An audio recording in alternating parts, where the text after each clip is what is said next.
room now? Is that Find it? out. It says hi again. It still says waiting for. Hold on. I'm logged into the other account. So like it's weird because all I did was like it showed the right like thing. It showed the like. We're on the right one. It looks like. Are we on the right one? It's working. It is working. On the right one. That is smooth AF right there. Yes, Crystal? Can we be lower in our own ears? Yeah, it can be lower in our own ears. I think that's how it's done. So yes, it is working. Okay, hello everybody. Yes, happy Friday night. Welcome to RFS Fam Community Night, where tonight we will be playing $1 Million, but as you know, Crystal is here, as well as Steve from Loki the Siberian, and Jess from Gone to the Snow Dogs and Snow Dogs Vlogs, and all the other things that you do. and then Jess from On to the And Then. And then. Before we get started here, I just see some of the super chats come rolling on in. Thank you, Alicia, with the super chat. Super excited for tonight. We are super excited as well. How you doing, Steve? I'm doing good. Brittany says, Dan, you need more light. Do I need more light? Do we need a little bit brighter? He's setting a mood. They are much brighter than we are. I was going to say, if I would have known that we were going to be on dark mode, I would have been on dark mode. But I can't get any darker without literally taking the light. That's what it is. Is just turned up too bright. Yeah. My light is at 1%. Is it? It is. Oh, is your auto exposure on? Yeah. You shining bright like a diamond? I am, apparently. Also, I see behind you, you have your dream catchers, and now they light up. Look how bougie that dream catcher is. I have them lit up. I turned those on. They used to be plastic bags, and now if I turn this off, wait, evolved into like a Kesha. It's so bright behind me, though. Can't see any better back there. I like it better. I like it better like that. I can make myself a little brighter, but like, no. Yeah, but no. So anyway, tonight we're gonna play $1 Million, but it is a game where Crystal's found she's pre-picked through the cards to find some good ones for us today. Some of them are completely inappropriate. And she will ask us insane scenarios, and we will answer them. I think it'll be a lot of fun. People are still saying I'm dark. Okay, hold on. I got to open my bush spear, Jess. Bush.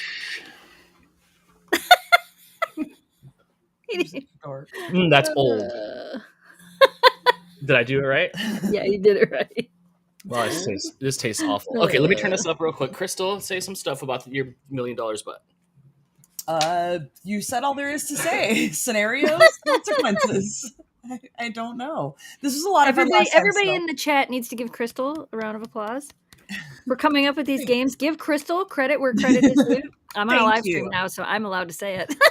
Dan can't hear your jabs, but good. I can feel them. I feel them in my heart. Did you read this one? I have not. Okay, so we got a super chat here from PJ. Thank you so much, PJ. Yes. Says, hey y'all. Well, I don't know what you're doing. Oh. Nope. That's PJ's. Oh my gosh. Why did you let me be in? Wait, hold on. Here's the thing real quick. We have two mice. That's controlling one pointer. That's a bad idea. You never seen that mice one pointer video? Because here it is. Okay, sorry. Go ahead. Mice one pointer. Yes. PJ had. Oh, PJ. I don't. PJ apparently had Himalayan rabbit soup for dinner tonight. Found. I get it. Found Himalayan on the road. See what he did there?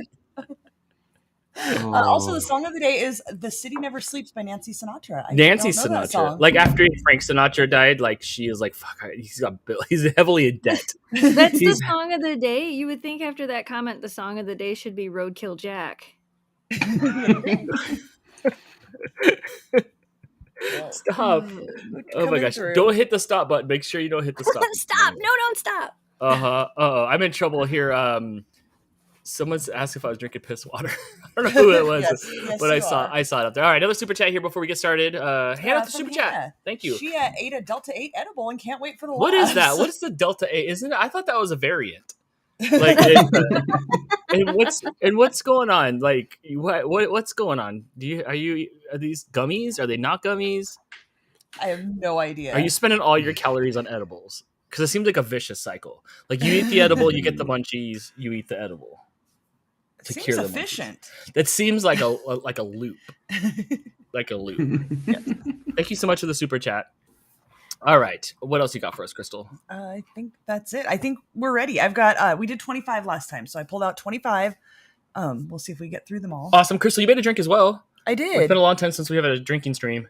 It's been a Cheers. while. And yes, I got crappy beer. Don't like spill your beer in my drink. Deliberately. Cheers. Yes. Jess doesn't have nothing tonight. Last time you had some I got stuff. water. Oh. That works. I got water in my in fancy your, blue cup. in your bougie cup. Keep it cold. I think as seen on TikTok. Probably. Probably. Yes. Okay. Hold I on. lost the puppy was already. really I already lost the puppy. I gotta click on it again. She Okay, I wasn't won't that touch the bad. mouse anymore after I click on this. She went down the hallway. Did she go down the hallway? At any time, if you need to get up and parent your child, you can. Right? You can. And Steve, too, if you need bathroom breaks or anything. You're allowed to go to the bathroom at this Steve, job. look at Steve. Look, he just came from the clubs from the 90s. I'm liking it. Straight out the 90s. Little skulls. Come on, that's cool. Oh, that's cool. It looks like dots from here, but that's kind of cool. I'm not dressed up for the occasion. Crystal's dressed up like America, just like. Don't eat that. Don't eat that. It's cold, and I didn't want to wear my grandma sweater. Team America. Oh, I may never wear this sweatshirt again. Tag Team America.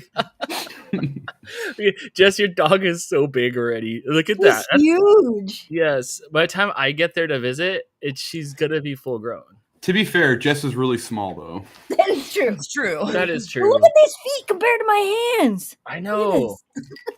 Oh my gosh. She over 20 pounds now?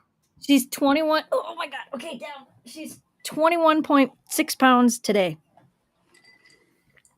That's crazy. Jess has 2 more. 14 weeks old, so she's huge. Jess has 2 more dogs, but just like in real life, nobody cares about the older kids anymore. One of them It's is just right all here. about the newborn. It's true. The other one, and the puppy left again, so it's chaos in this house. Mm-hmm. I'm using the mouse again real quick. Oh, I but- already used Go it. This is not going to end no, well. maybe you should take Take it away from you. it away from me. Just at some point, you'll just have to click on there and drag the bar. Okay, I back can down. do that. Okay. Hannah super chatted to let you know that yes, they are gummies. They're a different legal strain of THC. Oh, as opposed to the illegal strain. Is there an illegal strain? Isn't it like Depends wide on where open you anymore? live. I don't know. Man, you kids will never know the struggles of back in the day. Yeah. He said, open up your hands. And then, like, I had to run back to my house like I was holding the ring and I was going to Moldor. And I'm running up the street barefooted. Did you bring him a box of Ziplocs next time? No, I got a kit to test it to make sure it wasn't like cowpucky. It was like a potato chip. Oh. Oh my gosh. Oh my gosh. Okay.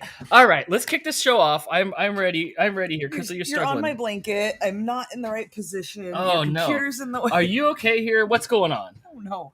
I was fine until we started, and now It sounds like you need I'm like flailing away. a Delta Force 8. yeah, you can have that Chuck Norris strain. All right, so Crystal's gonna answer or ask these questions, and we're gonna see stuff. Stuff and things. Oh my gosh! All right, guys. Okay. $1 million, but every time you get a haircut, you will be required to represent your country in an impromptu Olympic event, and the whole world is watching. Summer or Winter Olympics? I don't know. It's completely random. You're all of a sudden thrown into a scenario of it's an Olympic event that you have no training for. I feel like Steve's Canadian, so that's like at least 50% of all Olympics apply to like him.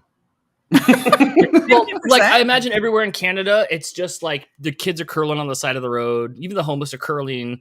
But people are skiing everywhere.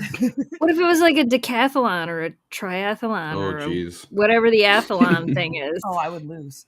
I It doesn't say you have to win. You just have to be there and represent your country. don't know.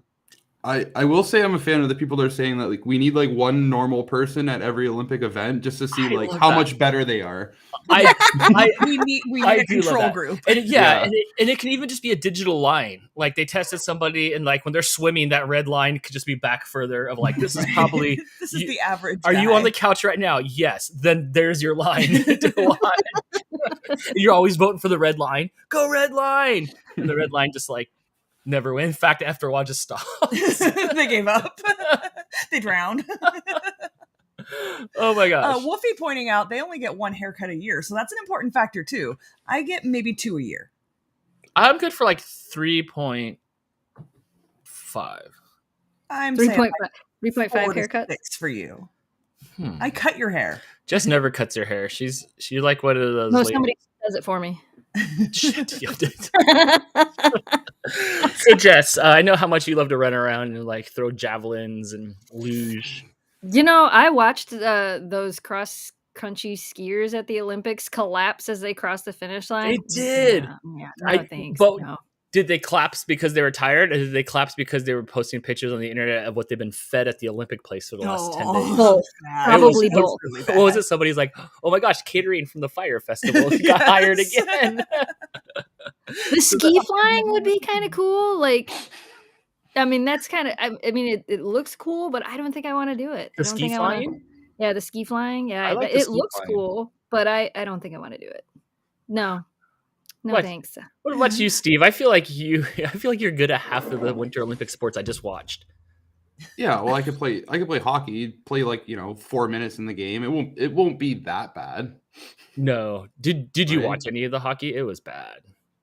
It was bad. It was beer league bad. But like, I imagine like you have like, I bet you have like a pair of skis in your house.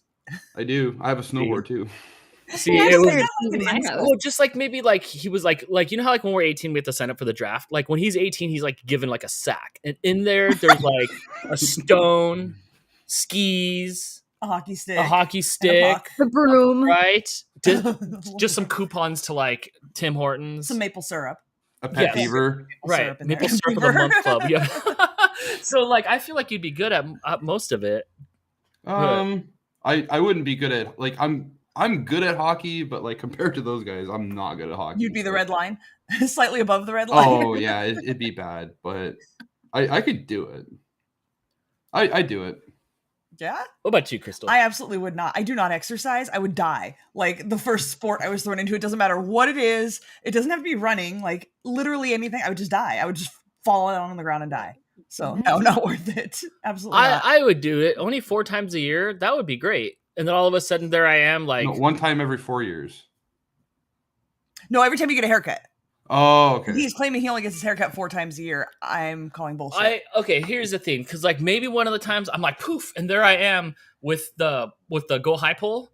And like in those... the go high pole in like those really like low cut shorts that they're always showing from the girls that are there.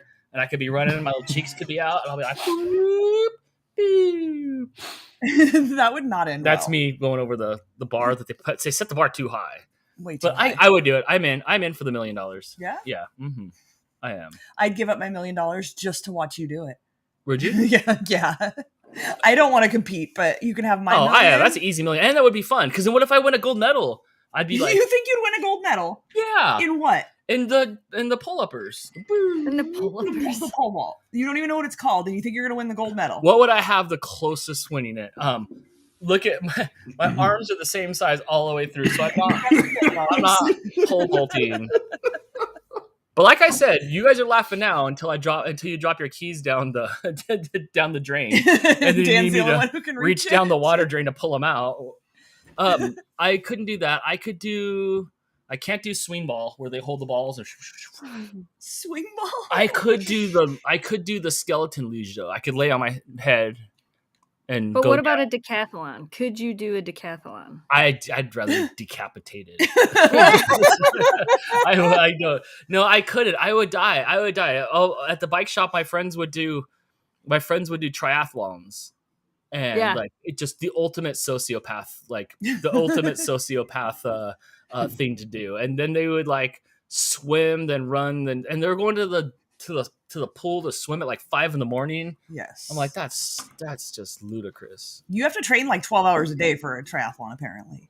Like that's just all you do. Oh yeah, you gotta like cut weight and stuff. No, I would do it. I would just be like, I think that's what it, you remember Dr. Sten we met at Vid Summit? Right. He was in the Olympics.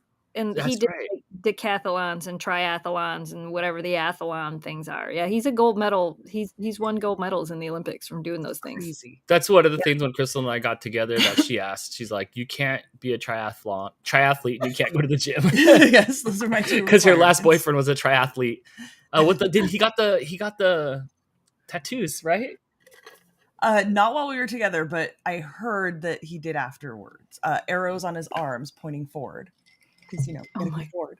gosh. In case you forget which direction to go. That's better than getting the tattoo of like the hand half crunched into the gears.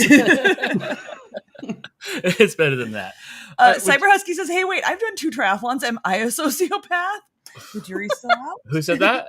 Cyber Husky. I don't see. Here's the thing. I might see her in a few weeks, and then I'm just gonna get like punched in the arm.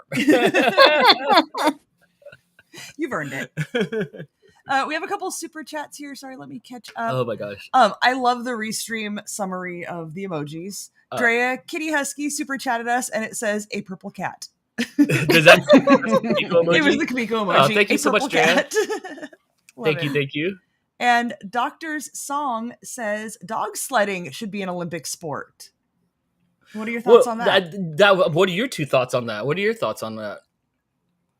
I don't know if there's enough people that do it to make it an Olympic sport. They have world championships. Right, They it has do. its own circuit, right? So in theory, they could make it, but you depend so much on the animals, and few Olympic sports do. I guess horse things, but there's not really animals involved in Olympic sports. It'd have to be sprint racing for sure. Yeah. It's you can't do distance. But like a 4 or 5 mile sprint race with like a 4 or 6 dog team. Oh, I'm talking like an eighth. I need an eighth or a quarter, just like Just real quick. like the lights. Yeah, if they made it more palatable That's for like the not normal how person, it works. I would. You go rah, rah, rah, rah, rah, and then the No. light go yellow, red, boop, and That's drag right down to racing. the end, and they all get snacks at the end, so it's rewarding. See, but they blow it out of proportion. Though, like all the dogs would be dyed like the color of the countries and stuff. They'd probably have like lines cut into their fur for aerodynamics. Right, arrows. For Yeah. tattoos. Right. Yeah. And at the end, it's like your little popper things that go off. I think that would be good. I would watch that. You know what? I would watch it. If they had drag racing, I think that would be fun Drag racing is an Olympic sport? for the dogs. Oh, I thought you moved on to something different. No, just drag racing would be cool. Yeah, I think that would be kind of cool. All right, what else you got for Ready us? for the next one? Okay. All right, you get $1 million, but whenever you see someone dressed as Santa Claus, something you own breaks. Just a random item breaks. Oh, I'm trying to count all the times I've seen Santa in my head. Right. Not often. I don't often see And it doesn't Santas. specify in real life, so it could be on TV too. Ooh. I feel like it's fairly easy to avoid. Dan And loves the those amount of awful times movies. the amount of times I see Santa in a year is probably the equivalent to the amount of random items of mine you break. So Dude, I went on this streak. Where I was just breaking Crystal's items, like to the point where I leaned the broom up against the. I was like, I'm gonna do a chore. Look at me choring, and then I leaned the broom up against the counter, and it goes over, just destroys your stuff. I've broken turtles, not real turtles, but I've broken thanks for not breaking turtles. my real turtle. I've broken a lot of your stuff. yes. So I think I'd take the $1 million on that. You would? Yeah. Yeah, And because then how you're often gonna do you take me really to see Santa? small claims court for all the stuff, Yes. the stuff that I broke. Do you remember one that was like super disappointing? I chip all the plates. Oh, the coasters. I got chip new all the coasters for plates. my birthday the year before last, I think. Oh, I broke. And they're like ceramic, and you broke like 3 of them and have chipped all the rest of them. I broke like half. Yeah. Yeah, sorry about that. You break my stuff constantly. Wow. And it's just a toss-up. It's a random thing that Dan's going to break. So, I'm kind of used to that in my life. I don't know if you've ever broken anything of mine ever. No. I don't really break I broke 1 plate. Like, I remember breaking Were you a like, plate. Opa! No, I was taking it out of the dishwasher, and it was still a little bit wet, and it slipped right out of my hands. Oh my But gosh. that was, I remember the one thing I've broken, but you can't even list all the things of mine you've broken. So. Jess, what do you think? $1 million, but whenever you see somebody dressed as Santa, something you own breaks. I take the dogs to see Santa, and we do lots of Santa stuff. So But it's I like my minimal. stuff. But I like my stuff. Jamie's got a Like- Santa suit. He just is mad at you. He just walks out He there. does have a Santa suit. He just walks out there with a Santa suit and things He are does just... have a Santa suit. I look up at the shelf over here that you can't see, and no, I'd be sad. That's true, because No. you don't get to choose what it is. Yeah, and what if it's the stuff that means something to me? Like Your phone. my phone. What if it was like, I'm looking around the room at like a billion things. What if it broke my gold play button? I mean, you could buy more, right? Can't you buy more? You could buy another one. How much? How much? Can I have one of your play buttons? They're $200. That's it? That's it. I got 5. Yeah, they're $200, but you have to already have one to be able to apply to get another one. Interesting. So yeah, you could replace it. I'd be sad if you bought me one of your play buttons. I was like, look, it's not me. I would scratch it out and I'd write Dan on it. Just like messing in a Sharpie. Oh, for sure in my own font. Right. They allow you to do that though, like, if you have a team of people that, technically you are a team of people for me, but like if you have a team of people and a whole bunch of people help you build your channel, then you can buy extras so that everybody on the team can have one, which is kind of cool. I think it's kind of cool. Or would it just say Gone to the Snow Dogs, or could you get it with somebody else's name on it? Nope, it has to be. It's the same name. Yep. Yeah, I could just get one off of Etsy. You could. I saw somebody on TikTok that hit 1 million on TikTok, and TikTok doesn't have them, but she got one made on Etsy, and it was so cool. It was like had the TikTok thing on it, and it was all like iridescent on a black. It looked like the gold play button, like a big, like the same size, but it was black and it was all iridescent. It had her channel name on it. I'm like, I don't need that, but God, that looks really cool. TikTok should do that. Like, so Joel got one, I think, from Di when he got 50 or 100 subscribers. She got him like a play button. And I thought I was like, oh, that's so cool. That's like, neat. I like that's so cool. What do you think, Steve? You see lots of Santa's Clauses? When was the last time you saw a Santa? Probably in a movie. Oh, does that count? It doesn't specify in real life. Whenever you see someone dressed as Santa. It's $1 million. I could avoid watching Santa movies. Right. That's easy enough. Really? They're all kind of the same. And I'm good at fixing stuff. So like, even if, like the other day I messaged you guys. I'm like, oh, I came home. My heat wasn't working. My house was getting cold and I just fixed it. Yeah, but like it's your tools that are going to be breaking. You pick up the hammer and the hammer's going to turn like limp. That's how. Yeah, but one thing, I have like multiple hammers. But no Christmas movies. You look like the kind of guy who would have multiple hammers. But no Christmas movies. Steve, you got to go to a Christmas movie? Yeah. Yeah, see, you're a little younger than us. So Family Vacation, Christmas Vacation. That's like the movie, right? That's a good one. What about like Tim the Toolman Taylor was the Santa Claus? Were you that age? Was that your jam too? Yeah. I like that movie. That was a good movie. How do you? Tim Taylor I didn't is great. see it. Like here's the problem. We watched 10 seasons of Home Improvement. Tim Allen, sorry. And like I was so full. Like, oh, I love Tim Allen. I'm like burping Tim Allen. And then like he came out with those movies, but like they were just not on my radar. You watch those movies? Do I look like I watch Christmas movies? I don't know. No, I don't. No. Yeah. See, I don't think I've ever seen. I seen parts of it, but I don't even think I've ever seen that. But I'd be bummed out. Like, what do I like? There's got to be Santa Clauses in like Home Alone. I'm sure Jess will tell you there's no Santa Clauses in Die Hard. But no, he's dressed as Santa. Ho ho ho. Ho ho now ho. I have That's a machine right. gun. Yeah. So you couldn't watch Die Hard anymore? Well, I could watch Die Hard. Just something's gonna break. Right. Probably your TV. Or if you know which scene it's in, you just walk away or close your eyes. It's every time you see someone. I don't want to. Just I don't like look. I like my Santas. Yeah. Yeah. $1 million. I vote no. What do you vote? I vote yeah. Husky Mom Bronico says, not for me. I watched every Hallmark Christmas movie and we had photos with Santa in our shop for photos and the Santa runs. And the Santa runs? All my stuff would be... And the Santa runs with the dog. Oh, right. That makes sense. All my stuff would be broken. That's right, because you couldn't give it those Hallmark movies. I could give them up. Right. Your mom could not, though. No, she would not take the $1 million.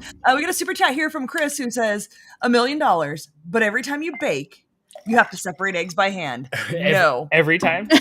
Absolutely not. I bake entirely too often and never want to separate an egg by hand again. So but $1 million. No. How that one I could do.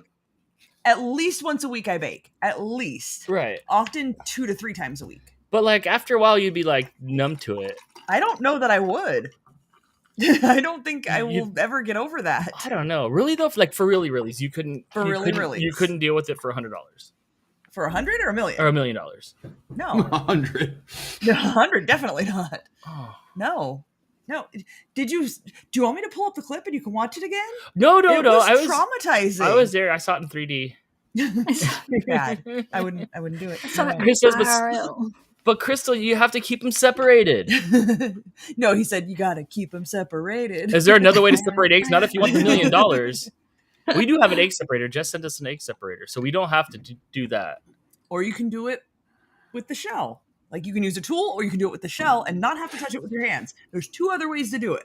The $1 million. Why would I ever do it with my hands? You pay somebody. No. I bake too often. Right. And we're talking like 2 to 3 eggs per recipe. No.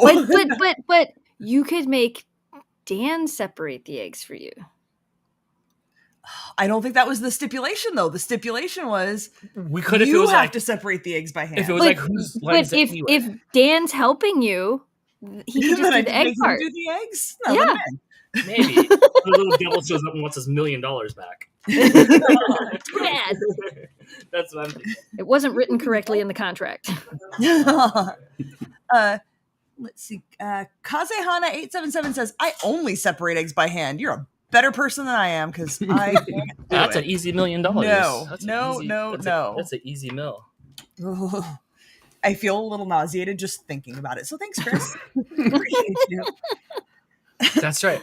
One time, Crystal cracked an egg, and it was red inside, and she ran to the bathroom and barfed. Like I was like, "Where are you running from?" And she's like, bleh. I did, and I didn't eat eggs that day, or for like a year after that. You were like Stan from South Park. Yes, very much. Look, I don't eat meat. I don't eat animals. I eat eggs. It was kind of glorious. If the reality of the fact that this like had the capacity to be a living thing is forced into my face, it's too real, and I can't. That was, you know what? I forgot about. Thanks for bringing. I forgot about that memory. That was probably one of the best days ever. Yeah, yeah. I've never seen a human being like lock up like that. I'm kind of a puker anyway. Like when things are gross, like I get nauseated and I puke. That's so cool. No, it's not. My friend Josh was like that. Like we got the Ozfest and we were in the parking lot and he was nervous and he's just like, "Oh man, all right, I'm ready to go." Yeah, then you feel better. I'm ready to go, and I'm like, "Are you sure you shouldn't go home sick?" Because every time in my life I've seen someone puke, it's because you're sick. But nope, he just was like, he just stand. But all right, let's go. Yeah. And then in we went. I can relate. It's crazy. I get it. I was at Jane's Addiction once, seeing a concert, and felt really ill. You're like, this sucks. It was a really good show. I just wasn't feeling well. And I went and threw up in a trash can and went right back to the show, and I was fine. My peripheral hurts. Linda Thompson with perhaps the best response to Chris's super chat with her own super chat. But Crystal has separation anxiety. That was good. That was really good. Someone did ask where Eggman Dan was, or Chicken Dan was. He's right there. That's where he lives. That's like his. That's where Where's he goes. Eggman Dan? Because that's the thing too. Eggman Dan is right. Oh no, your little egg. The little egg. The little egg thing? Yeah, the little egg. Oh, it's in a box somewhere. Oh. Really important. Okay. We got a super chat here from PJ who says, there's something about eggs that can just blah. I'm okay with them as long as there's nothing abnormal. I go back and forth. For a while, for like 6 months, I was egg free. Remember, I was like, don't give me any egg, nothing. And then now I'm like trained in eggs. I think you made eggs by yourself yesterday because there was eggs missing from my I did. egg I tried to container. put it in my toaster of my air fryer. And I saw this easy recipe, right? Oh, no. The person, it's just hands. So the hands show me like 2 pieces of bread. They take a spoon, they mash down the bread, they crack the eggs in it, put it in the air fryer for like way too long. It was like 9 minutes. I'm like, what? So I put it in there. It's not and enough to cook like a steak. The problem is that the bread was completely like crispy before the egg was like it was in that video. So I was like not happy about it. Did you eat it? Oh, yeah. My boy. Yeah, I ate it. Crumbs and all.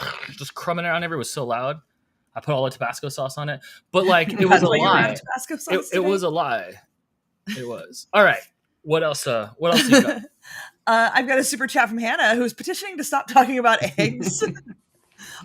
We can do that. Let's move on. They have eggables. I'm sure they do, right? She literally paid us to stop talking about eggs.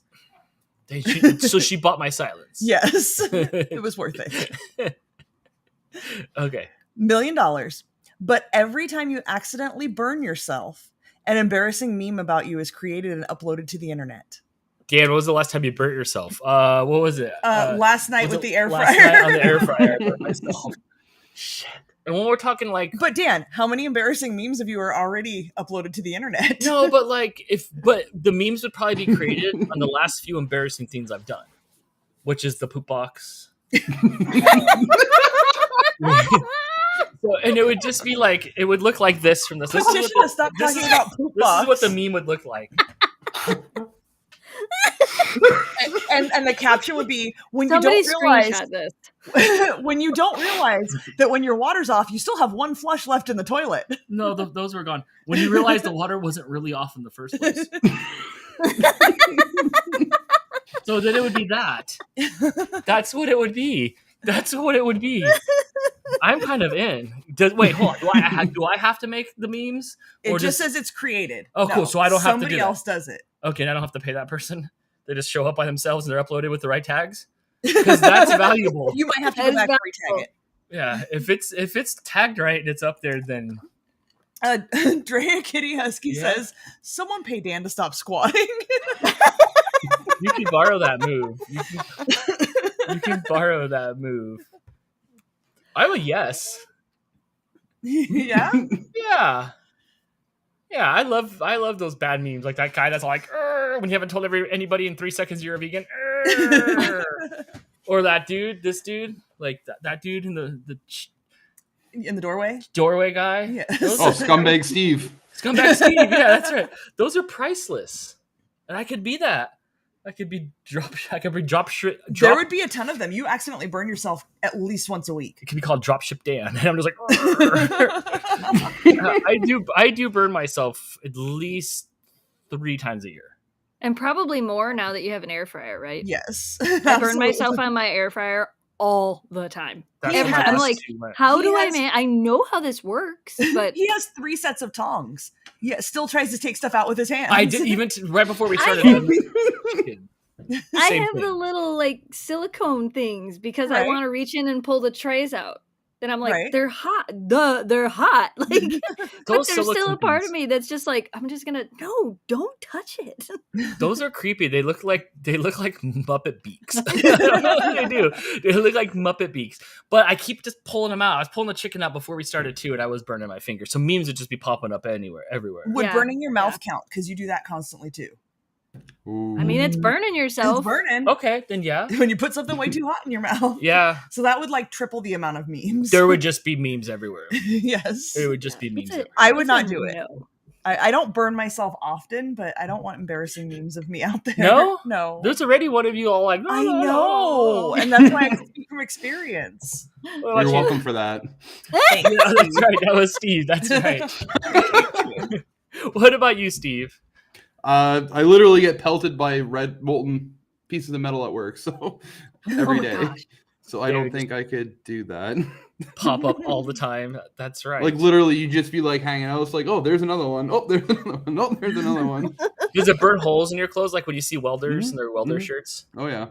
So you don't wear your nice skull shirt to work? No. It's a nice shirt. It is. I like it. You're looking sharp tonight. Thank you. It's a weird thing. As somebody who worked for 10 years with like ink and chemicals and stuff, and you did too, we had a completely separate wardrobe for work, and you would like wear your ratty work clothes, but then you'd have to like stop at the grocery store after work and you're in your ratty work clothes. Like, yeah, we get like a uniform. Do you? Okay, so at least you look like you came from work. Is it a onesie? No, it all stays at work, and then somebody comes and picks, like, we have like a laundry thing, so we go to work, change, and then when we're done working, we dump the dirty clothes into a locker. They wash it and everything. So I had no idea. Does it look like the gym class lockers and like a bench? Mm-hmm. Wow. Now you have to take a photo and send it. Yeah. Is it a one piece? No. It's not a onesie. Yeah, like like a. I know what you're. I was gonna say I know what you're talking about. Jamie has a set when he works on the car. That's all one. Overalls. You used to have that's cool. Overalls or coveralls? Is it like straps or sleeves? overalls are sleeves, and then coveralls are coveralls are the like the bib apron kind of the part, isn't it? No, that's overalls which is weird because overalls have the clips. Coverall would cover all, right? Coverall covers all. That's the like, overalls are oshkosh bagosh. You used to have a pair for when you went under the house until that one time you went under the house and freaked out and had a huge panic attack. There was a dead bird there. Hey, I would have freaked out too. And I was like, why is this here? And then I shined a light on my face. I was like, ah! And then I wiggled all the way under the house so I could take the cable and run it over there. It's like creepy under there. There was like moaning noises and not the good ones. That was you. Not the good ones. It was, huh? It was. I was not happy. I was on the phone with you. I could hear you. I was like, get me out of here. And then I shimmied. And I don't shimmy very fast. Or often. Yeah. Good thing it's not an Olympic event. Yeah, that's right. But there was like a dead bird under there. And I was so like, why would that happen to me? It didn't happen to you. It happened to the bird. That's You just had to look at it. So Sarah says that she would take the money on that one of an embarrassing meme every time she burns herself. And Drew would too. He couldn't care less about an embarrassing meme. That's the thing, though. It would pop up and people would post it like in your comments and stuff. And I don't want to. You don't even get to pick the meme. It could be something right. It's bad, just some embarrassing throwaway thing, right. Which kind of happens to us anyway, I guess. I mean, I do have some videos early on maybe an old YouTube channel where I'm just hugging the toilet. And I'm like, I'm never going to drink again. It was on New Year's, I think. I think it was on New Year's. Could have been. But yeah, so like, I don't know. It might all be out there already for me. I think it mostly is. Mm-hmm. I was going to go back and take a clip of that one video where you said your New Year's goal was to read more books. Was it what? Read more books. Oh, yeah, that's right. You sent me that one. You sent me that one thing, and it had all these like stupid bucket list items that I would like. Why would I say that on it? Brittany the Danstorian says that was the 4th of July, by the way. Was it the 4th of July? Yeah, I think that's right. Yes. I was not happy.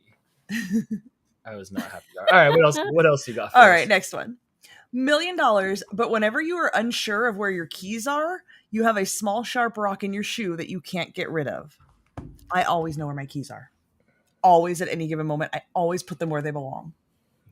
Jess, where are your keys at right now? Here's what happens every time we leave. Are they on the seat of the car? And here's me. Shocked that she would leave her keys on the seat of the car because we can't do that here. Right. It's wintertime, so I can't leave them in the car because the battery will freeze. So I do know that they're not in the car. I went somewhere right before this.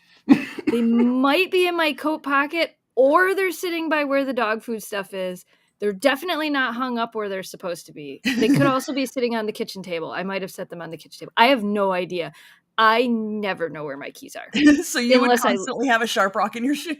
I never know where my keys are. I in the summertime, they're in the car. Steal my car. I don't care. Like, that's just because I never know where they are. And then what happens is, like, it goes from summer to winter, and Jamie instructs me that I cannot leave my keys in the car because it'll kill the batteries in them, and it won't. And he's not wrong. So then all winter long, I have no idea where they are. I'll get in my car and I'll try to start the car, and then I'll get mad because the car won't start. I'm like, oh, because the keys aren't in here. Then you have to go find them? And then I have to go find them. So I have to get out of the car, I have to go back in the house, try to find the keys. And I always go, Jamie, do you know where my keys are? No, I didn't touch I've seen it keys. happen a couple times. Yeah, a couple times. I think it's every time I leave the house. I hate not knowing where things are. And so I devise systems of like, this is where the thing goes. And by the back door, there are 4 hooks hanging. And one is for my keys. I have and one those. is for Dan keys. And one is for glasses. Jess, you do have those. But you have to use them. See, that's the thing. Dan doesn't use them either. And he but if I can't find my keys, I know Jamie's keys are hanging on the hook, and I just take his. Right. And then we're in trouble when he goes, where's my keys? And I'm like, I don't know. What about you, Steve? I'm in the same boat as Jess here. You know where your keys are right. You know where your keys are right now. I know where they are right now, but I'll share a funny story. So I have like an old car, and years ago, I lost the keys to the car, and I had to change the entire steering column because I couldn't find the keys. So I had to literally change the entire ignition, and on that car you couldn't just buy a new ignition cylinder. It was all tamper-proof, so you had to change the whole steering column. You couldn't have like PL come and like make you a replacement key? No. I couldn't. So yeah. Did you ever have one of the old cars where like the key would get so loose that eventually you could put the key in, pull the key out when it was on? Yep. And then you didn't have do to that put with my the key in Mustang. anymore? Yep. And it just had those little metal things sticking out that you would turn the whole. Yep. That's it. Your Mustang does that. It doesn't have metal things or anything, but yeah, you can turn it on and just take the key out. So because of here you go. Because of the fact that I tend to leave my keys in the car, I have locked my key. I locked my keys in the car at the car wash. We used to have a car wash where you would get out of the car and you would walk, and they would get in your car and they would drive it. And I got out of the car and shut the door. And my car door has a button on it, and if you push the button and your keys are on you or anywhere near you, it locks the doors. If your keys are inside the car, it'll still lock the door. Ooh. So I pushed the door shut, accidentally hit the button, locked my car while I was in line at the car wash with a bunch of people behind me, and I had to call Jamie and go, I locked my keys in the car at the car wash. Can you please come? So when your keys are in the car, you can't push the button to unlock it? Nope. I guess that's not a security feature if you could do Nope. that. But You like, have to have the other set of keys to be able to do it. did you have to tell people behind you, or did somebody else? Oh, I didn't tell anybody behind me. I went inside and called Jamie and told them. I told the guy that I locked my keys in the car, and then my window was slightly down, so they were like trying to. And what's really funny is most of the people that work there are actually people that are trying to rehabilitate themselves.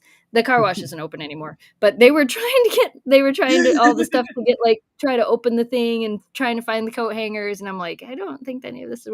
Jamie brought me keys so I could unlock the car.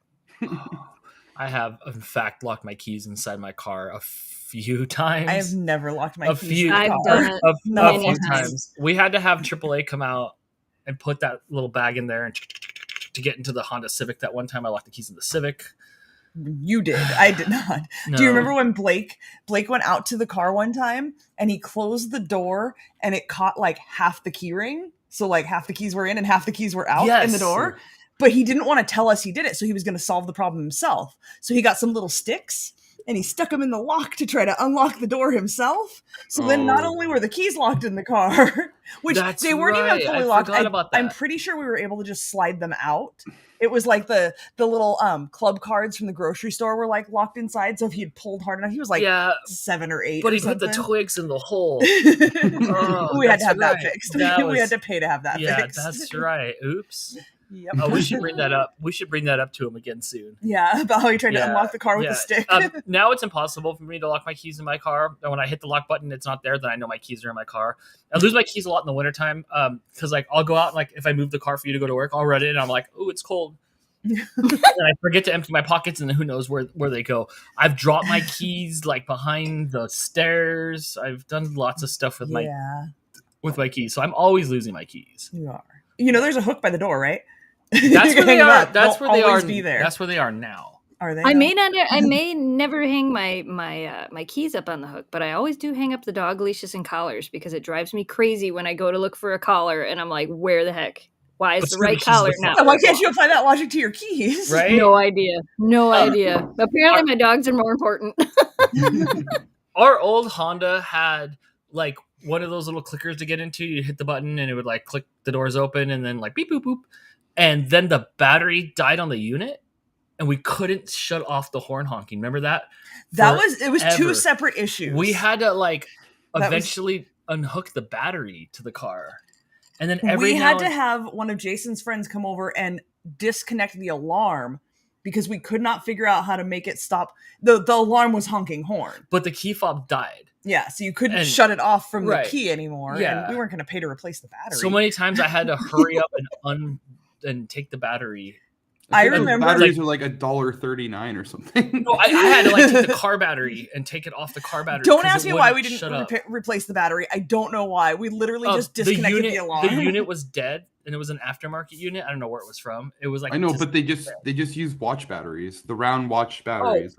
It was like non-functional anymore. Like it was like not battery replacement. Broken. It was broken, right? But then the unit in the car, I don't know. We had it disassembled. We had him we thought we disconnect had it. The alarm we thought completely. we thought we did, and then it was still just like it would honk our horn, and It would be bad. I distinctly remember being in the dentist, and my dentist's office is on the second floor, and hearing the horn honking and just being like, I can't do anything about that. Do you remember? Yeah, it just honk forever. I still like. I'll be at the dentist now sometimes, and it'll pop into my head of like, remember that time I was here and the horn was just honking, and I was just like, damn, I can't even. Like, I would have to have them get out of my mouth, go downstairs, pop the hood, disconnect the battery, and reconnect it for that to stop.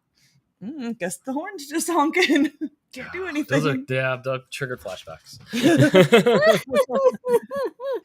A lot of people have not locked their keys in their car, by the way. Well, it was running. I think it's us. In the car I've done it so many times while it was running. In the car wash line. In the car wash line. In the parking lot at Meijer. Did you get your car washed after that, or did you just like go home? Oh no, I still got the car washed after that. She was there for a reason. So I was in line. Nobody could get around me. Keys in my car. That's true. But I do remember one time going to the store with my brother and being like halfway through the store and going like, where the hell are my car keys? And realizing I'd left them in the ignition of the Mustang that did not lock at all. So like my Mustang was just sitting in the parking lot with the keys in the ignition. Oh, nice. Don't ask me how or why that happened, but I do remember doing that. I mean, I've locked my keys in the house 3 times in the last year. Yeah. I've had to go through that little slide window. Just in the last year. That's a hard, yeah. And more times before that. Might want to look into keyless entry there, Dan. Right? I need one of those bleep, boop, boop, boop, boop, boops. Those, what's it, the key fob. I need like a number. Yeah, a number thing. Keyless entry. That's what I probably need next. All right, ready for the next one? What you got for us? $1 million, but whenever you touch another human, you get a paper cut between your fingers. No. Oh, like a little paper cut, or like a whole bunch of notes here, or like on Jackass where they were using the manila envelopes. Nope. Oh, you know how you said eggs make you nauseous? Paper cuts in and of themselves are bad enough, but between your fingers, nope. And every time you moved, you'd like pull it back open again. No. I don't know if I could because those are the worst. Test the theory, Dan. Especially when you're messing with cardboard boxes. Oh no! Cardboard cuts are worse than paper cuts. They are. They cut like a razor. Like I think. Thanks, Amazon. Right?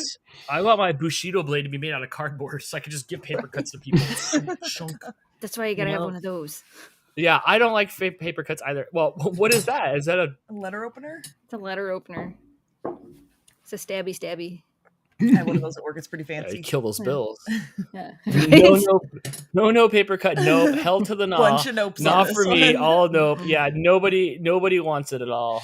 I feel like overall I can avoid touching humans, except for you. You touch me all the time. You're always like grabbing me and touching me when I walk by and stuff. Like you would just be causing me all the paper cuts. Oh my god! But, like, warfare. I'm not a hugger. I'm not like one to touch people just in general. You act like I have this trench coat on and I'm hiding in the corner and I'm just like, sometimes it feels like that. I cannot say he's never done that to me. Running around tuning in Tokyo all the time. Pretty much. Oh my gosh. You would be. I feel like if you knew you'd give me paper cuts, I'd walk by and you'd just be like. No, apparently I'm just like I'm tucked. That's a no.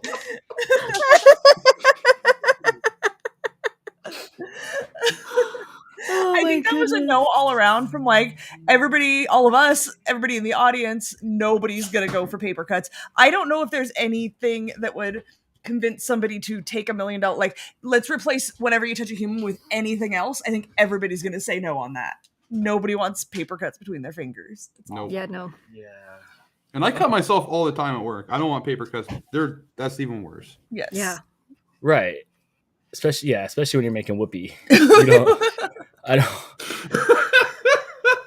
I'm just saying that's like half the time. Ow. Right? Fingers. That ow. I don't know. Bunch of no from everybody here. All right, ready for the next one? I'm ready. There's one in here, by the way, that Dan put together that I don't know what it is, so I hope it's not terrible. Nice. I'm pumped. No, none of these are like very. We got rid of all the Hitler and 9/11 ones. What? Soon. There was literally like convince $1 million, but you had to convince someone you were in 9/11. I'm like, you were born when you like whoever wrote this. You weren't around that day, were you? That's weird. That was a weird one. Yeah. But I know what we'll do after this. It just comes from the game. So eventually, we're gonna have to figure out ways to make our own. Yes. All right. $1 million, but whenever you watch a video, you're stuck in slow motion while the whole world continues as normal. Until the video's over? Yes. The entire time you're watching any video. I watch all my videos in 2x speed, so you know that is very But then true. You're also in slow motion. The video is in 2x speed. The world is in regular speed, but you, like say you need to get a drink or pet the dog, you are in slow motion. Or edit a video. Right? Yeah, because I watch a lot of video. I'm just saying, if I'm home alone and I gotta watch, like, if like I'm watching some adult entertainment, does that mean that slows down? That would be slow motion, which would render it completely useless. No one got time for that. You'd have to go to your own repository there. Oh yeah, see that's the deal breaker right there. No? I was on board. I was like, yeah, whatever. Like I'm watching the video anyway. I might as well be like, whoa. Look at Shane Dawson's stretched out neck. But like that's fine. But like when it comes to the other stuff, then like no. And then you're coming home, and I'm like running all. You're trying to hurry up and shut the video off, but you can't because you're in slow motion. You can't. No, yeah. See, no, that's the deal. And so like everything is in slow motion too. So I mean, just you. Everything. Yeah, but so whoever's walking in on you while you're trying to hurry up and shut that video off, they're coming at speed. You're just finishing off that video. Yeah, the last thing I want you to do is walk in on me slipping and falling in slow motion. Whoa! Oh man, no, that's nope. That's nope for me. No. That's a nope for me. I'm out. What about you, Steve? Nope for me. I would do it. Because if I'm watching a video, I'm pretty much like laying around doing nothing. Right. Like I don't do it for a job. There's no scenario where it would be bad for me because slow motion. What's slow motion laying on the couch look like? But what if we're in the car? Go ahead. Yeah, I was about to say, don't you guys have those like billboards that are actually like giant TVs in yes. LA? Oh, that's even better. That's even better. Wait, but they're not videos. They're usually just like it flashes a billboard and then changes to a different one. So I don't think that counts as a video. Until they got it updated and now it's a video. And then what if you go by the drive? Yeah, what if you go by the drive? You look in someone's house and they're watching, TV. I look at the road when I'm driving. Whoa, now you're slow motion. This driving. is why you almost crashed looking at birds yesterday. That came up again today. That hawk came in like a wrecking ball. All the birds went flying. It was so cool. All right. Oh, Jess, I don't know if you could do whatever this one is. Whatever the consequence is, just because of the scenario. $1 million, but every time you see someone, not every time someone recognizes you, but every time you see someone you recognize in public, you get hit in the face with a flying basketball. But again, you live in a small town, so you recognize most of the people. Everybody. Like I went to Meijer. I literally went to Meijer yesterday and I parked in the 15-minute spot because I needed like 4 things. I'm like, I am just going to run in and run out. And I ran into 4 different people and I was in the store. I was gone almost an hour. And Jamie goes, I thought you needed like 4 things. I'm like, don't go to Meijer at 4 o'clock because everybody else is there. Literally everybody else is You there. can't even talk shit because like somebody knows somebody that knows somebody. Well, George was there. So, you get stuck talking to George because, Right. You can't not talk to George. So I had to talk to George. And then I saw a couple people that I knew from the deli, so everybody's got to say hi because nobody sees anybody anymore, they say. But I see everybody all the time. So I don't think I could do that. I can't even go to I know everybody. I can't even go to the gas station without. I don't think there's a gas station in town I could, maybe there might be a gas station in town I could go to where I don't know the person that works there. The person knew you though. We were inside the gas station paying and you were in the newspaper that was on the rack in there. And the guy asked if you were the person in the newspaper. So yeah, so you get hit in the face with a flying basketball. Oh yeah, that'd be a lot of balls coming at Jess's Christine face. pointing out that a basketball is really hard. They Yeah, they are. That's the thing. We're not talking like one of those soft little kid balls that's in the cage at the grocery store. A basketball. We got. Yeah, you're catching. Those aren't the balls we want bouncing off your face. No, softer balls, please. Is that soft, squishy balls if they're bouncing off your face? Spoken like somebody with experience. We do not live in that small of a town, but it has small town vibes. And I've worked at places like the gas station for a bunch of years, so I know everybody like in our neighborhood. And, you know, within your own neighborhood, you all kind of go to the same grocery stores, gas stations, stuff like that. So I recognize people constantly.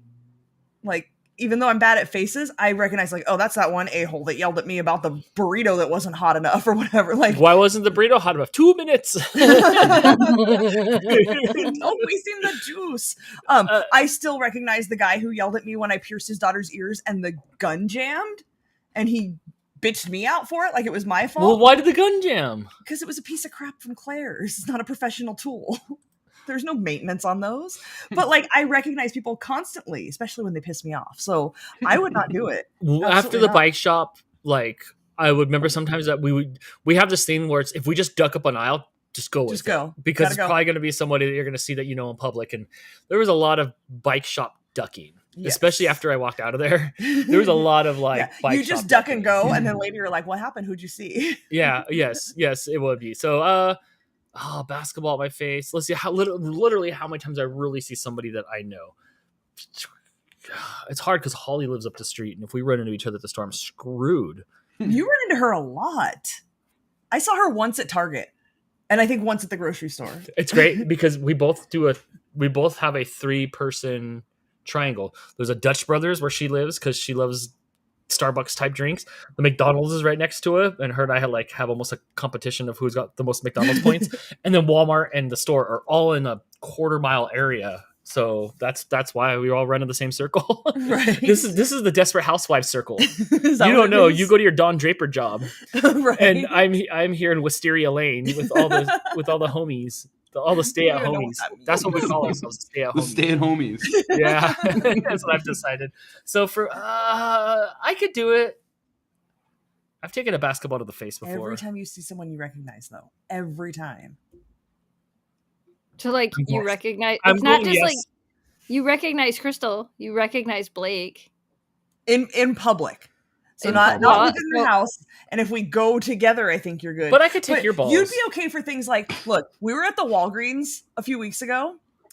And I was like, hey, did you see Blake's mom over there on that aisle? And he's like, oh, baby mama? No. And I'm like, yeah, she went over to that aisle. Like, I just didn't want to deal with like having to say hi or anything, so I just avoided that aisle. Apparently we were this close to each other. She was right in front of Dan, like in the way, and he was waiting for her to move. I wanted the Arnold Palmer. I wanted the Arnold Palmer out of the store. He has a child with this woman and did not recognize her. Yeah, but she was like this.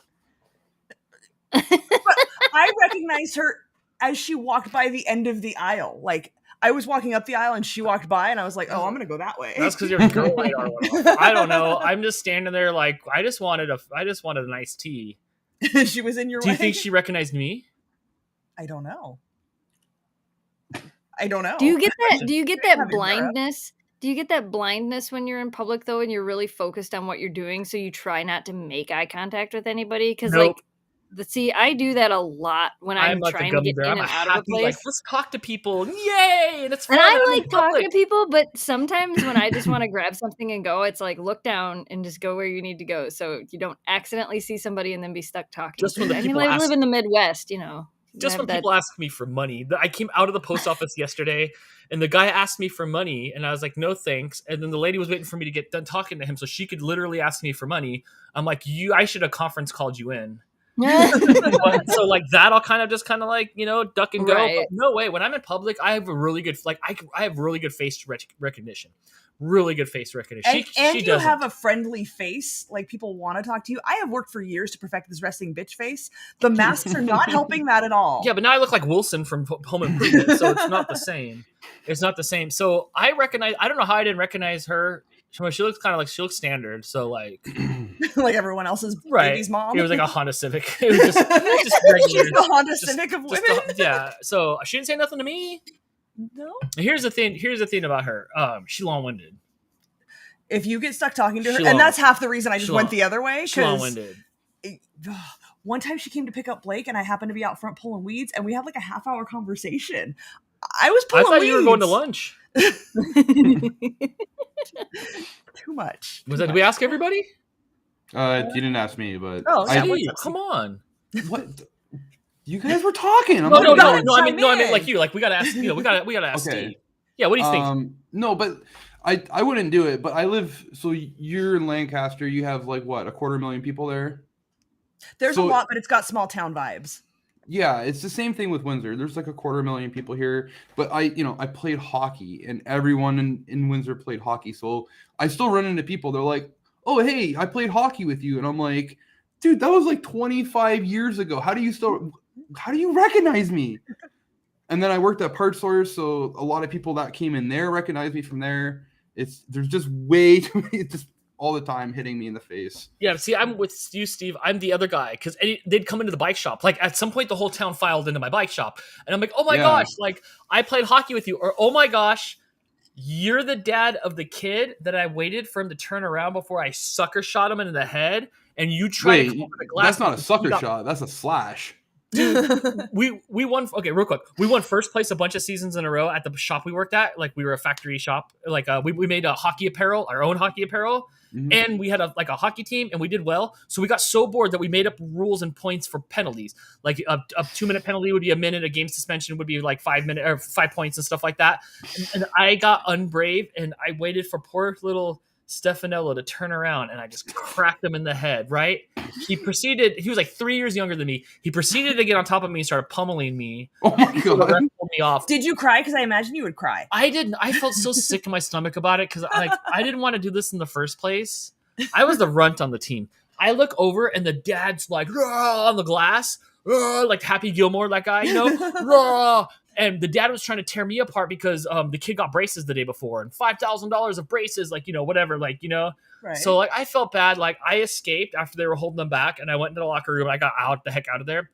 2 days later, guess who had to sit next to the kid in the car when we went down to a hockey tournament? Did you apologize? I did. He was fine. He didn't even care. He's like, dude, my dad hates you, man. And I'm like, I don't know. I explained to him why. I bet you if he sees you at the grocery store, he's still like, that asshole. He came in. What happened is his dad came in. And I'm like, it's been long enough, right?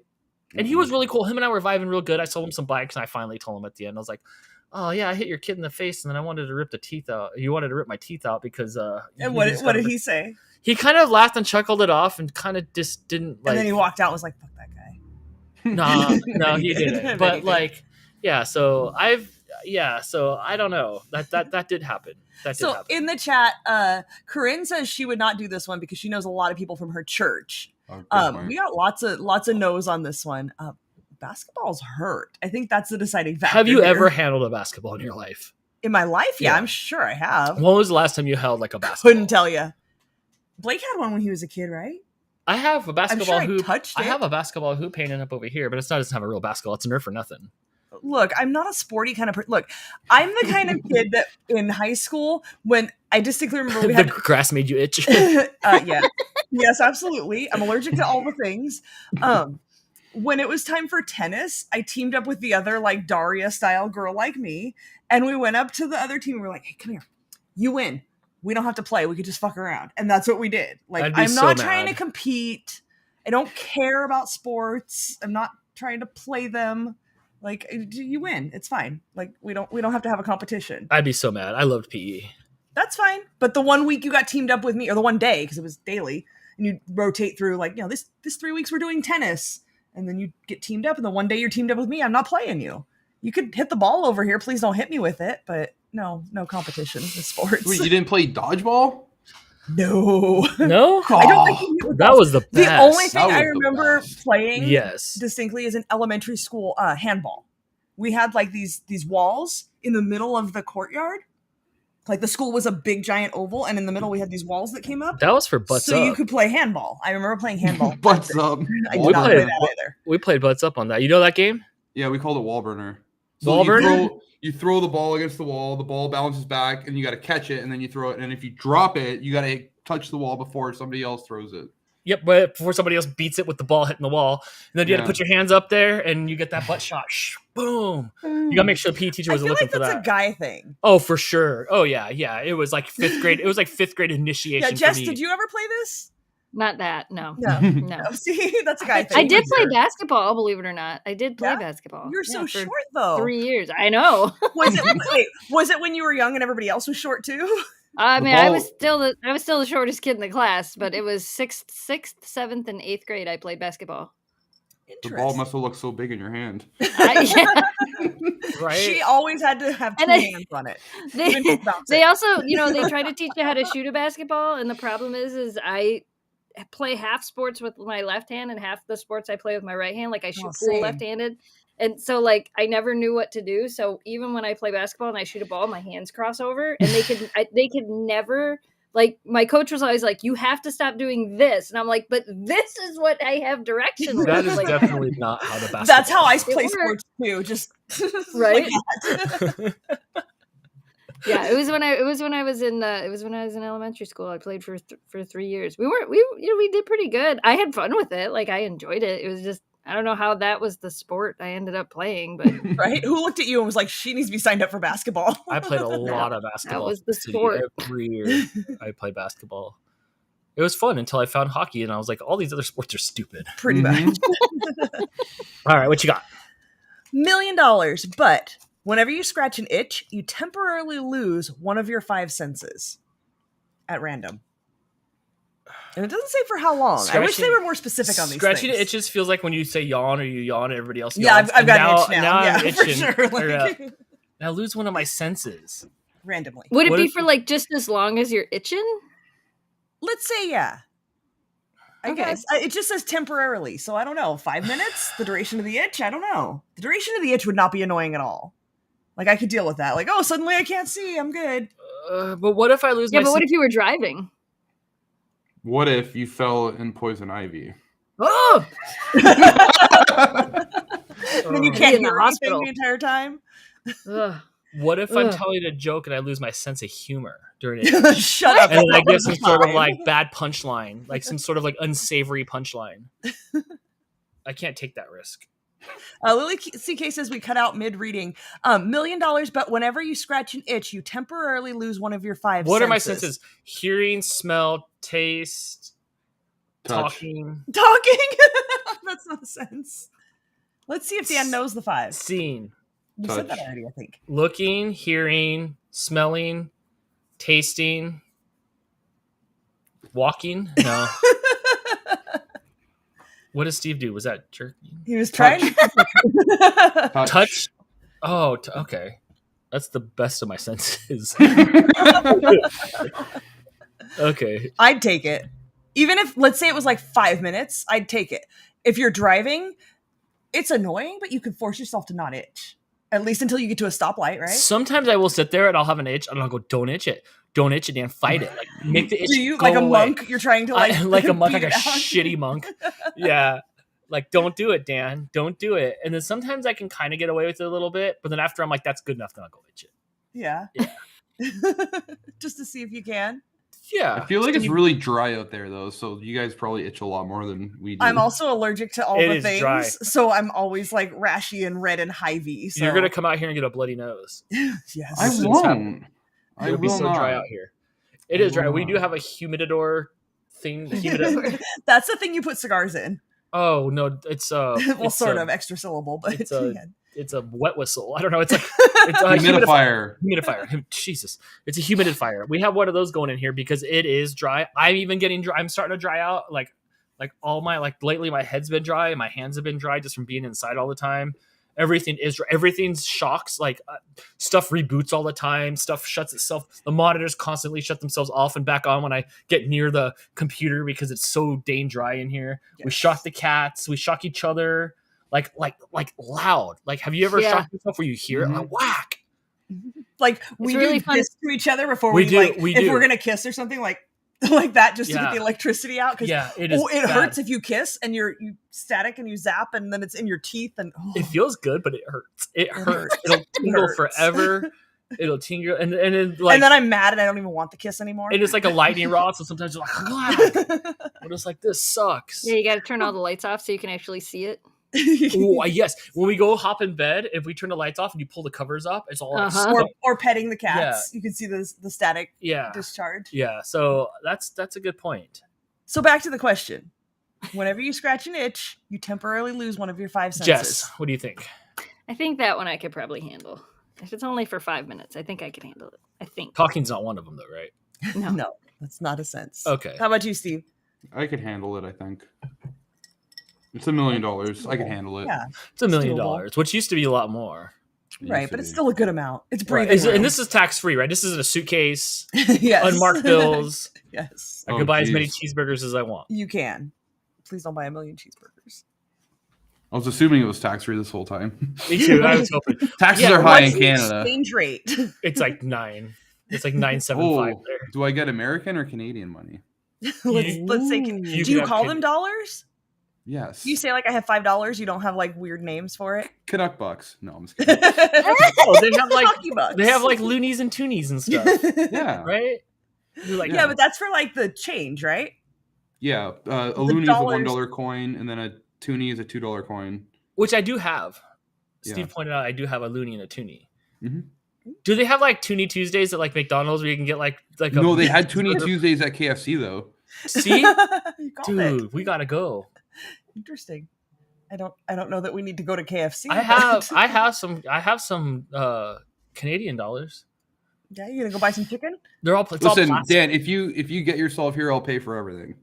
You don't have to worry about paying for anything. He eats a lot of cheeseburgers. That's fine. He can eat all the cheeseburgers he wants from Harvey's.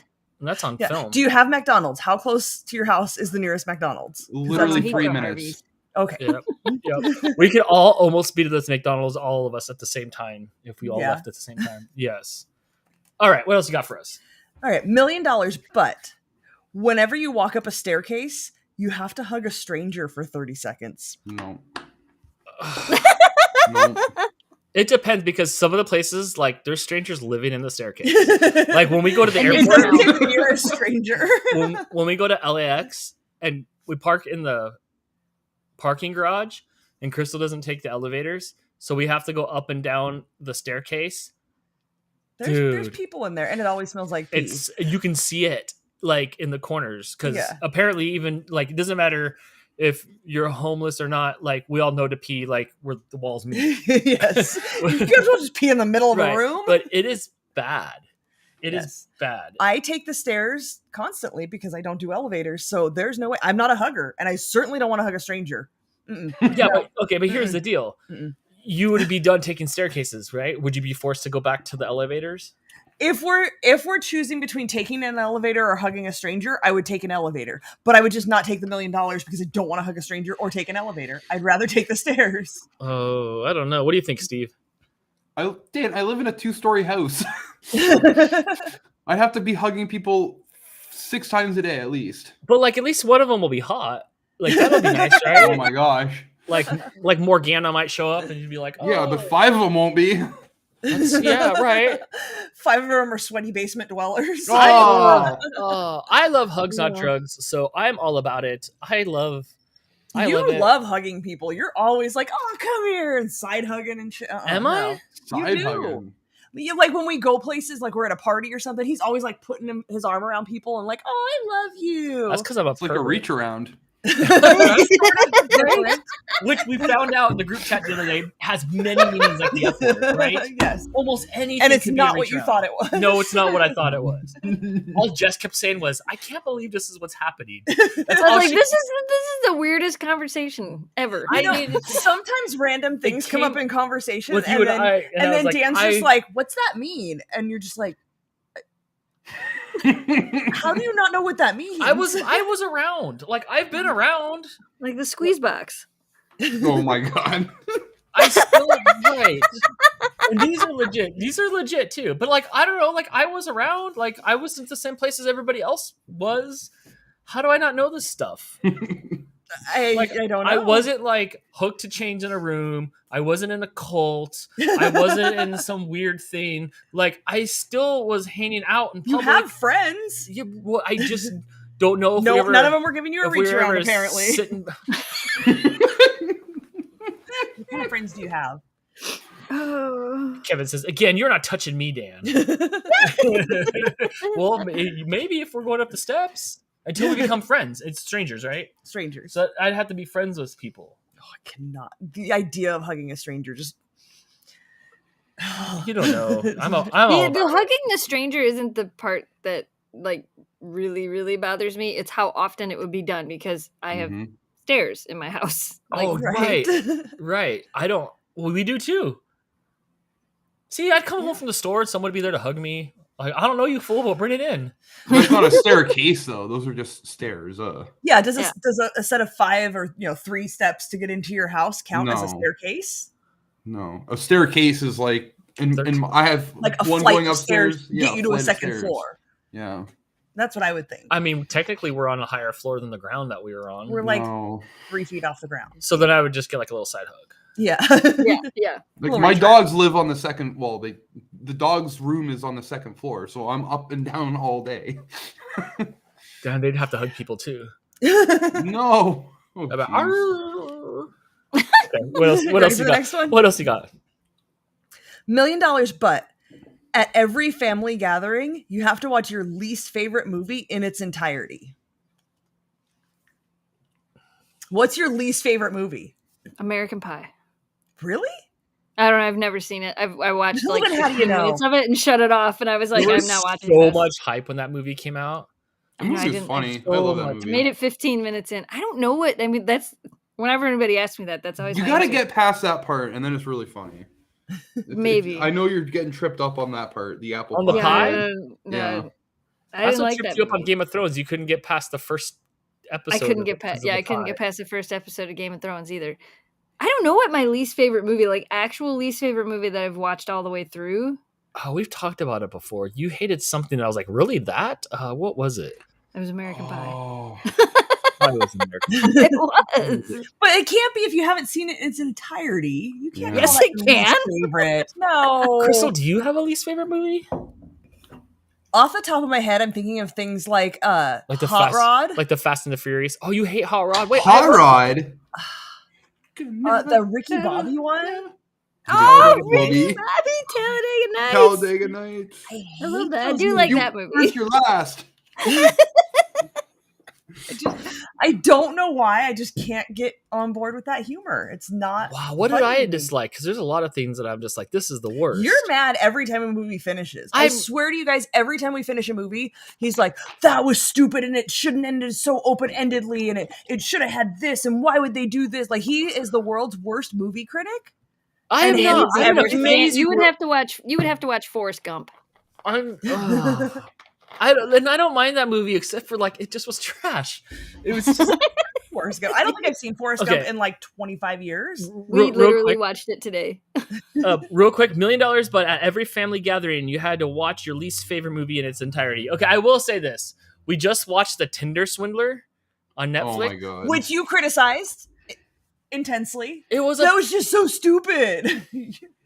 Every time anything ends, Dan's got criticism. Have you heard about this Tinder Swindler? Did you like it? And I feel like I can't even say that I liked it because he's so mad at it all the time. Jess, Jess, you seen the Tinder Swindler?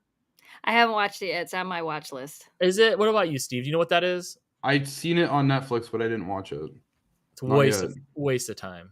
Okay, I won't watch it then. I don't want to spoil it. It's good background. It's on par with any sort of like 20/20, 48 hours, like murder thing where the story's kind of boring, but like, it was told, whatever. It was okay all the way up until the end. And I didn't like Did you watch Pam and Tommy? I just watched Yes. So I felt like I did watch it. In the chat, we have Shannon pointing out a movie that I forgot was one of my least favorite movies, House of a Thousand Corpses. She will never forget her hubby for making her watch it, and anything with Will Ferrell, she can't stand him. A lot of people hate that movie. House of a Thousand Corpses, if I recall correctly, was a Rob Zombie movie. Yeah, it was. He makes movies that are gory for the sake of gore. I saw that in the theater and did not know what it was going to be, and I don't like gore for the sake of gore. I like suspense. I like action, thrilling kind of scary movies. So that's right up there with one of my least favorite movies. I would not want to watch that in its entirety again. Absolutely not. Oh, I have so many not favorite movies. It's hard for me to say. I will say that I got dragged to a movie called The Host years ago on a date, and I did not want to go see it. I said that it looked stupid, and it was the worst movie. It's one of the worst movies I've ever seen in my life, because it's literally a girl gets like not mind controlled, but like an alien migrates into her mind, and then it's just like this girl walking around, and then there's a freaking narrator out of nowhere. This alien talk. It's so bad. It's so dumb. It sounds so terrible. Bad. It's terrible. It's the worst movie ever. It's by the same people that did Twilight, so you can imagine. Yeah, must have been great. I did not see Twilight. Did you see Twilight? No, I did not. Not even like on the down low. I've seen all the Twilight movies. I've seen all of those. I've only walked out on Austin Powers, so is that your least favorite? Have you seen it in its entirety since then? What would your least favorite movie be? That's a hard one. Yeah, that's John Malkovich. Did you watch that one? Did you? I didn't see that one. That looked too grown up for me when it came out. I'm like, there's nobody my age in this movie. It's a thinker. I'm trying to think of like a movie that ended and was like, that was the dumbest ending ever. I feel like Jamie and I watched a movie a couple of weeks ago where we kind of said that. Suicide Squad, the first one, that movie was stupid. Mm-hmm. I'm sorry, I just steered you that way. The second one, I blame you. The first one was unwatchable. No, I just I still can't even like off the top of my head think of anything that I watched that I was like, got to the end of it and was like, that was the dumbest thing ever. Charlotte, with this puncher, Deadpool is one of my least favorite movies. Oh, I love Deadpool. Oh. For the lifetime. Go ahead. For the longest time wouldn't even watch it. Like for the longest time, I'm like, I don't think it's a movie I can watch. And everybody was like, oh no, you can watch that one because I don't like bloody movies. Like, okay, so like I don't like, kind of like you were saying, I don't like gore for the sake of gore, but I also just don't like gory movies. There's that line where it's like a gory movie versus gore for funny, like Cannibal the Musical, like or like Monty Python. Right. So there's like that style. And when I finally watched Deadpool, I'm like, I like that movie. I thought that was a good movie, but forever I would not watch it because I kept telling Jamie, I'm like, I'm scared it's going to be one of those movies that's going to give me nightmares. It definitely set the standard after that movie came out. That's my boy, Ryan Reynolds. We got to back up my boy, Ryan Reynolds. I've loved him since Two Guys, a Girl, and a Pizza Place. You just want to hit it. I'm not opposed to that. You're not done with this Van Wilder act? You're just as bad as the Tinder swindler people. And it's great because Steve still hasn't gotten this down about Jess yet. Steve's always like, you got to watch The Witcher. First 30 seconds of The Witcher, it's like dear death. Then he's like, you got to watch this other show. And I read the synopsis. It's like, after a gruesome murder. I'm like, she's not going to watch this stuff. And Steve keeps recommending all this like crazy stuff that I'm like, I don't think Jess is going to like that. Trying to change her. He likes considering what she likes. Not going to happen, but. I did recommend something. Go ahead. I did recommend something to Jess the other day, which you probably haven't done it yet, but I hope she does, is Scrubs. You haven't watched Scrubs? Yeah, I did find out I can watch it. I loaded it up the other day and then I didn't start watching it yet. But that is something that I will try to watch. I went through and I like read a bunch about it after you said it. I'm like, okay, I think that's probably something. And then I found out today that in puppy class today that Mike's dog Reed is named after somebody from that show. Oh, yes, Dr. Reed. Mm-hmm. Yeah, so he was telling me that today. He's like, I said something about the show and he's like, that's where my dog got her name. And I'm like, really? Okay. And he's like, you've never watched the show? Yeah. So now I'm like, oh, maybe just give it a little chance. It's good and it just gets greater with every episode. And in return, we keep on getting ready to put on House, and then my gosh, you'll get so sucked in. It's so We've good. Been stuck on reality stuff lately. But we're Australian reality shows. We're almost full. House is so good. We're almost full on it. But yes, you have to try Scrubs. I was so sad the other night when I'm like, it's the series finale. And I told Jamie, I'm like, what am I going to do? And he goes, how many times have you watched this show all the way through? I'm like at least 7 or 8 times. Like, I know some of the episodes so well. In the series finale, I knew. Like, I knew what was going to happen. I still, at the end of it, was like, God, best ending of any TV series ever. It was the greatest ending. I loved it.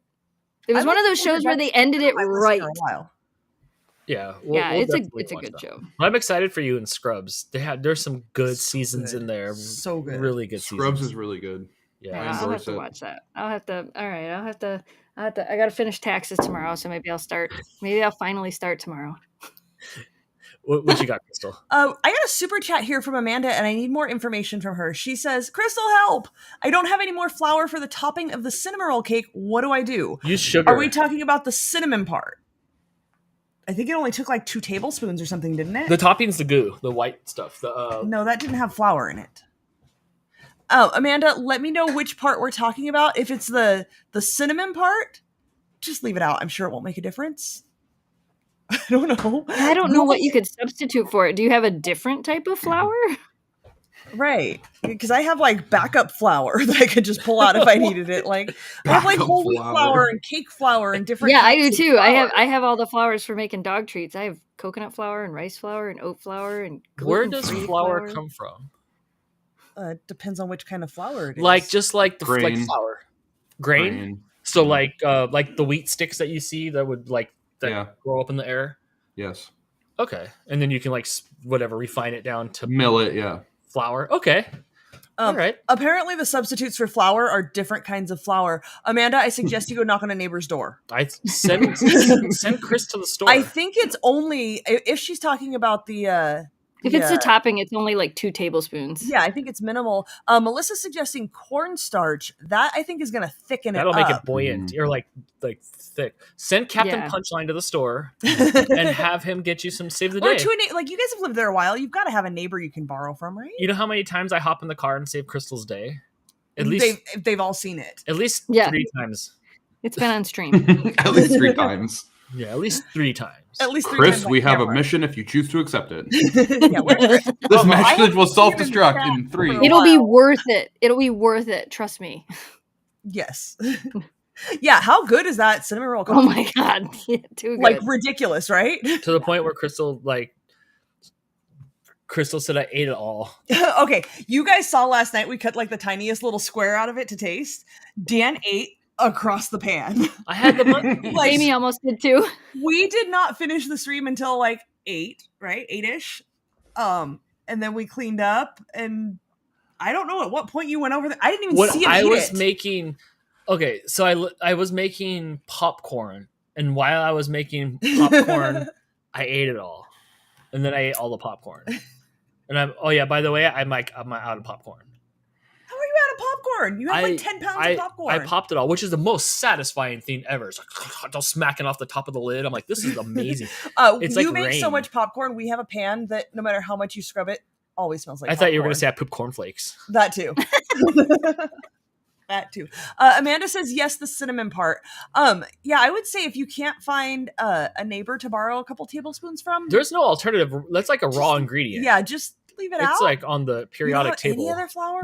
Look, next time you go to the store, buy one of the littlest bags of flour and put it in the back of your baking cupboard, and just save that just in case for next time. Right? The backup flour. Draw the poison logo on it so everybody stays away from it. Yes, absolutely. Yes. I think if you left it out, it would probably be okay. No antiquing. It's a thickener, so maybe with what was it Melissa said, cornstarch, maybe a tiny bit of cornstarch. Go get flour, girl. It's only 7:30 and it's probably 80 degrees out there. Right?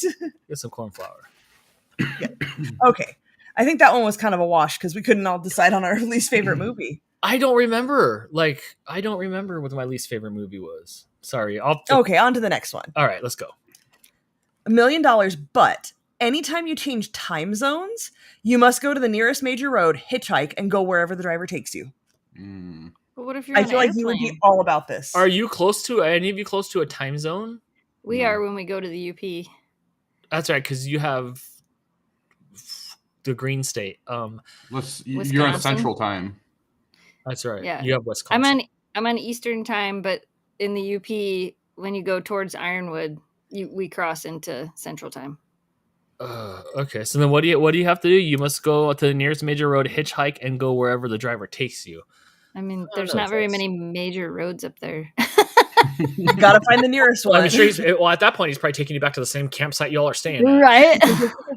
Or back I mean, home. and if it was up there, it wouldn't be bad because everybody's friendly. I mean, for God's sakes, we slid off the road up there and it was like a party. 20 people showed up in a matter of seconds to push us out. So yeah, but when we were camping, there was this dude that was like 2 tents away, and he got out of his tent and walked over and started some crap with the people that were like. That's because he was drinking. Fakest accent. He was from around don't there. you know? Like they were don't you knows? Oh, don't you know? And they're like, they were Ubers. They were putting it on like Fargo. Yeah. It was like, oh yeah, no, oh yeah. Like they all sounded like Bobby's World. Remember Bobby's World with his mom and stuff? Dude, I forgot all about that. They were so and loud. then the dude came over and tried to start crap, but the people, the and the Fargos, wife kept looking at him. They had a kid in the tent. They were way more wittier. It was because the Uber guys were all out there drinking, having a good time because they were camping, and then the city people were in a tent with a kid and didn't realize they were at a campground in the UP. They were mad. They came over and the guy was all like shaking his finger, and they're like, "You're not from around here. This is our place. Like this is like not like place. The lady that was there the night before that was playing that lute thing, whatever she was playing. That was cool. That was a siren. She was like, she was that like 60-year-old like gray hair, like peace loving flower girl. child. And like, do you want to? They asked me if I wanted to come and see their trailer and their tent. They really wanted us to come over there and hang out with them, and they were playing music. Playing her siren song for sure. Didn't work on you though? No, but but yeah, they were like peace, love, and he was like a book writer, scientist dude, and she was growing a bush. I don't know what she was doing. She had like the one thing. Oh yeah, they were having too much fun there. But on the other side of that were the people that were mad because the other people were trying to have a good time, and it was early and it was camping. Yeah, it was early and it was camping. But yeah, that's right. That was a good one. That's the most hostile I've ever seen anybody at any of the times I've been out there. Yeah. Otherwise, everybody's all nice. So back to the question. Anytime you change time zones, you must go to the nearest major road, hitchhike, and go wherever. What do you think, Steve? You. I can count on like one hand how many times I've changed time zones, but now I got my passport. Now I'm friends with you guys. Now I'm going to start traveling more. So do I really want to be a Canadian hitchhiking in the U.S.? Right, because if you're changing time zones, you got shit to do. Right. So then it's like it could go the other way, or the guy could have a faster car. He could be like, "We're in the gumball rally and we're going fast to your destination. Right. Hop on in." Exactly. Gumball rally. Yeah. Or it could be like, I land in LA and then somebody just picks me up at LAX. Yeah, that's my fear. Who's gonna pick me up at LAX? Some random person? Probably, or Gary Busey. Gary Busey. Oh, nice. That would be worth it. You should take that ride. Get the car! Just for the story. Yeah. You might die, but if you survive, the story would be incredible. Incredible stands for acronym the Incredible. Yes. What do you think, Crystal? I am with Brittany on this one. Hell no. I listen to too many true crime podcasts, and hitchhiking is a no-go. And also the idea that when I change a time zone, it's because I'm doing something. I'm not just like, oh, I was on my way to the grocery store. I'm going to see Jason. Or Terry used to live in Arizona, and Arizona's sometimes a different time zone. Like, I'm on a mission to go do a thing. So that thing where, like, you land at the airport and then someone picks you up and takes you somewhere else? No, I don't know where I am. I only switch time zones in an airplane, so I don't want to have to, like, Elroy out of the airplane to the ground. No, let's say it's after you land. Just so Hannah can, like, take me somewhere else. As you fly over? Right. But then someone's going to pick you up in Traverse City or Detroit. Yeah. I've been to both. And it's hard enough to get a ride from an airport. Imagine, like, all right, Jason, I'm coming to visit. I'll call you when I figure out where this guy that picked me up drops me off, so you can come find me and pick me up. I know. This time I'm flying straight into Town, Alpena. So, like, I just avoided a 2.5 hour drive, which is kind of brutal. It's not brutal because, like, I yap the whole time. I'm like, I'm just about to tell you everything that happened to me over the last 18 hours of travel. And then we do 2.5 hours, home, and then 2.5 hours back. I don't have to do that this time. But now I'd land, have to get in, like, they don't even have an Uber. They don't have shit out there. There's no, like, Ubers. There's no, like, Ding Dong Dash. There was no, they do have it now. There was none of that, like, 2 times ago when I was there. I was trying to tell her, like, you don't understand. Like, they bring the food to your door. Have you ever had pancakes delivered to your door? Because I'm sure they have pizza delivery. Like, it's sort of the same thing, but with different all you ever food. get growing up is all you ever get is pizza. Right. And now we had like somebody. Denny's. They brought Denny's to our door one time. We had pancakes bougie. Delivered. Right. So like, and I was trying to tell her that, and she's all like, I don't know. Bing. You know, because they're all back here. I can talk crap. She's not here. Right. They're so slow back there. It's like there's everybody talks about like 2 like words per minute. Like it's just so slow, and I'm just like blah, blah, blah, blah, and they're all they ever say to me is, "Oh, you're not from here." I'm like, "Yeah, no shit." I'd kill myself. It's seriously, there's nothing to do but like drive your rotting pickup truck around and talk to everybody. Tell us how you really Dude, feel. Jess knows everybody in the town. Oh, I went to high school with him and her, and oh, my dentist went to the same school I went to, and I used to date the person that owns they all know each other. It's like Dawson's Creek. It is. It's like a CW show there. CW show. I can't even talk crap because like they all know each other. Really? I don't know. Small town vibes, bud. It is. It is neat. She is low key famous there. She is famous. For sure. Sometimes they're like, dude, that's the dog lady. I can hear them. That's the dog lady. Or when she was in the paper there, they're like, you're the old man, you know, with his coffee. Oh, I saw you on page 2 of the newspaper today. And like, you know, it probably was her science teacher, but she is. I will say she is famous. She is famous in her town. It's kind of neat. There's towns just outside of Windsor that are like that. They're like little small Alpena like towns, and I'm familiar enough with them to like know what it's like there. I'm curious though if I were to ever go and visit, if they'd be able to tell us from Canada. Oh, she's yes. Oh my gosh. Oh, geez, yes. She's yes. Yes. Oh, for sure. We don't have any small towns around here. We were the small town. When I moved out here, we had 70,000 people here. Yeah. Yeah, about 72,000 people here. I mean, Roseman's kind of a small town. Yeah, but it's like Tweaker. But it's just filled with the people who like got pregnant in high school and then moved out there. Right. And it's also full of sludge, like green, like ick.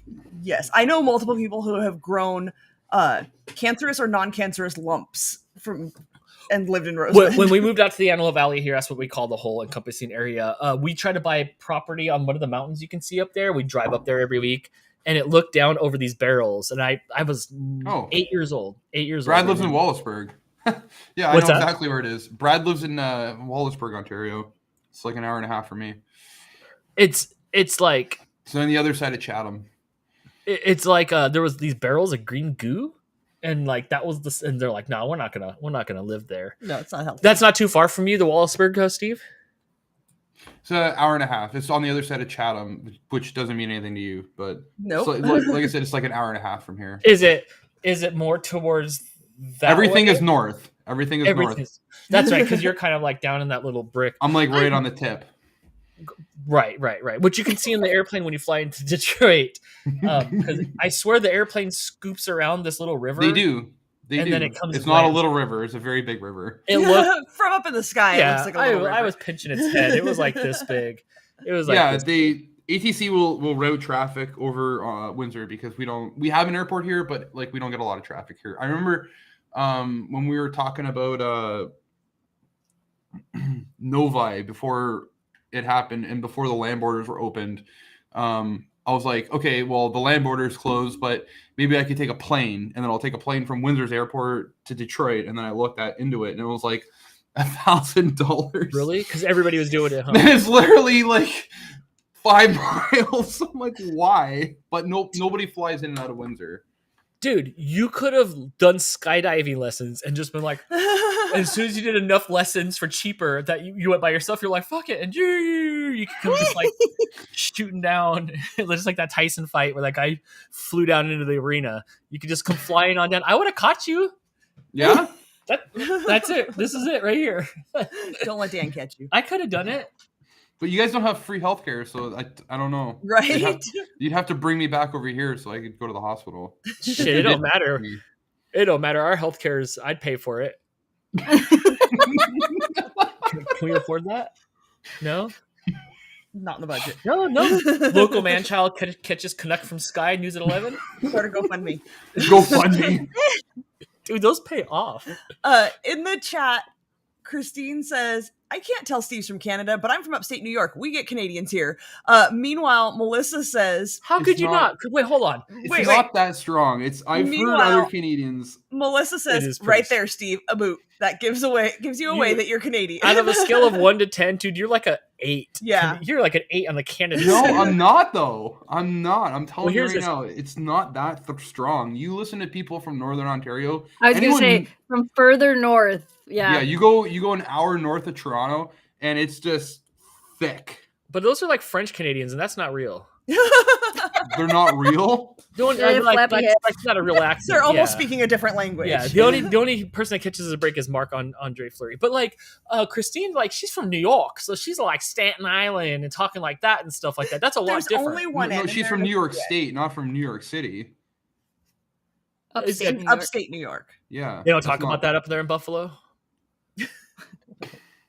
I figured they did. I figure every New Yorker does. Like, what? What you looking at? I think they do. I thought so too. But yeah, dude, your accent's pretty dang accenty. Jess's is too, though. It's in the vowels. It's really only in the vowels and mostly in the about and the out, and then the A's. So all the vowels, outs and outs and all the things.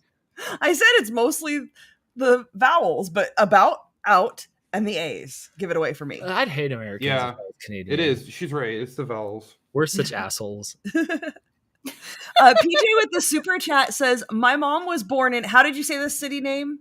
Chatham. Chatham? No, silent Chatham. H for no reason. His mom was born in Chatham, Ontario, and his grandma grew up in. How do you pronounce this one? Botwell, or do we pronounce the H here? Why do we pronounce the H here? You have to doesn't make any sense. It sounds like from what Steve said, you have to have marbles in your mouth if you want to say it. Awful. And his grandpa grew up in one of the other towns up that way. PJ, your mom looks Canadian.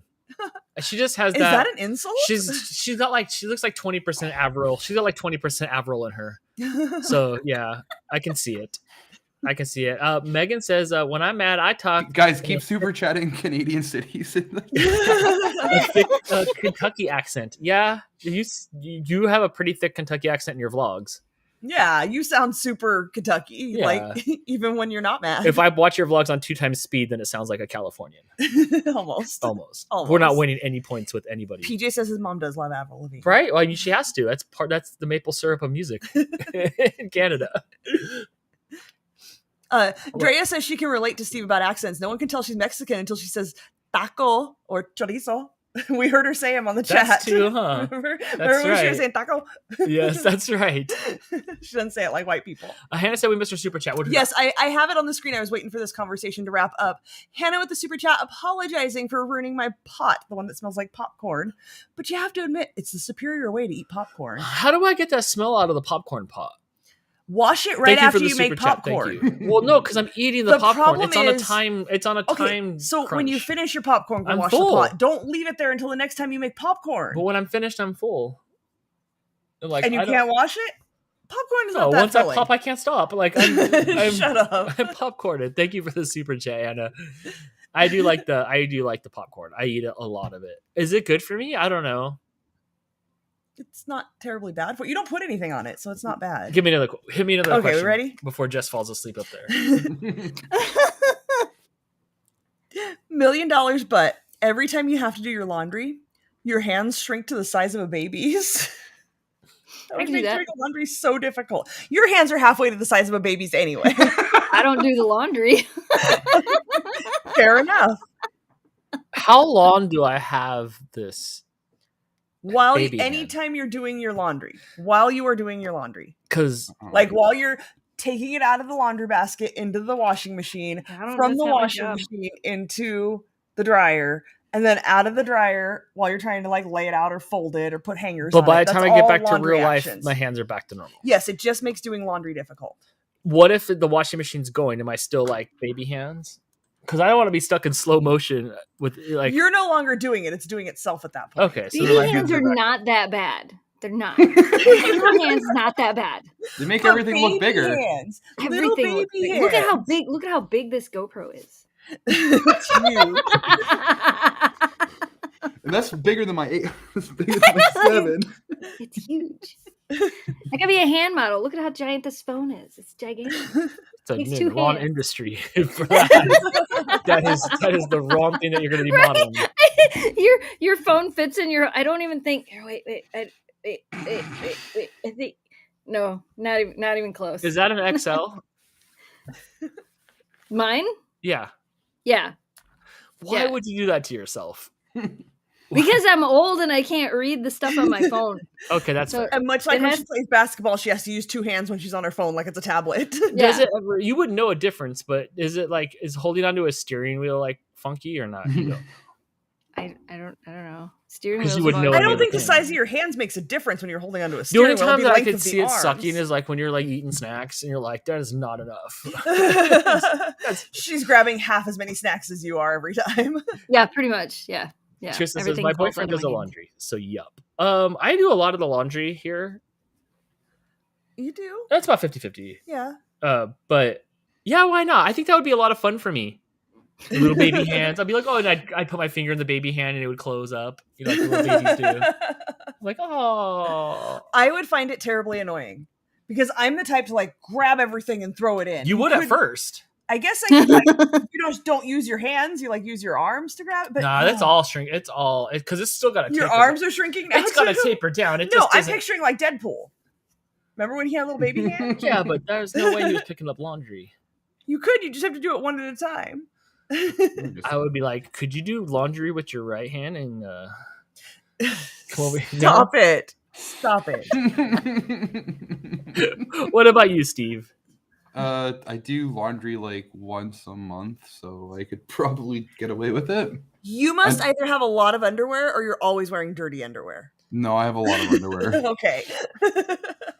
That's all I can think when people say they don't do laundry. I was listening to a podcast the other day and the girl was like, I do laundry like once a month. And I'm like, how much underwear do you have? Like, I start getting low. I'm like, we're going to do laundry. Maybe it's just the top of the basket.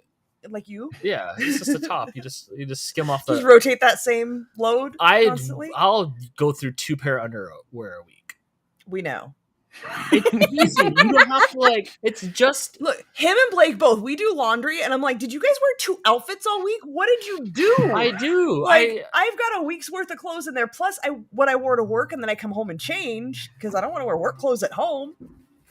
I have 2 sets of clothes for every day. You guys have 2 sets for the whole week. I'm not just because you're like have evening wear and then like day wear thing.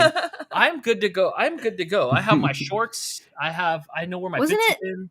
Wasn't it the founder of Levi that said that you shouldn't wash your jeans more than like once a month or something? They go in other countries. You're not supposed to wash your jeans as often as other items, which I'm down for that. Like by like once a month, as right. Yeah. But like, do I really need to wash the shirt? I literally put it on for this live stream. Do I need to wash it after? Fresh a lot of times, if I've worn something like just for the baking show and I had my apron on and I didn't get sweaty in it, I'll hang it back up. But Steve's okay to put his shirt back in the closet for next stream, right? I'd be okay with that. I approve. You don't have to wash your shirt this time. Your underwear, on the other hand, as soon as those come off of your body, they need to be washed. You cannot wear them again. It's all one motion. When I come back from public, they all come off, and then my shorts come on, like back on. It feels like taking a bra off. And then when I want to go out, it's already ready, and I pop them back on. I'm like, oh, I remember you from last time. Wait, but like, Dan, do you wear tighty whities? No. Boxer briefs, and they're always inside his pants, to the point where I did laundry today and the first load was all like jeans and sweatshirts, and then as I'm pulling it out, there's underwear in there, and I'm like, why is there underwear? It's from my quest. It's inside his jeans.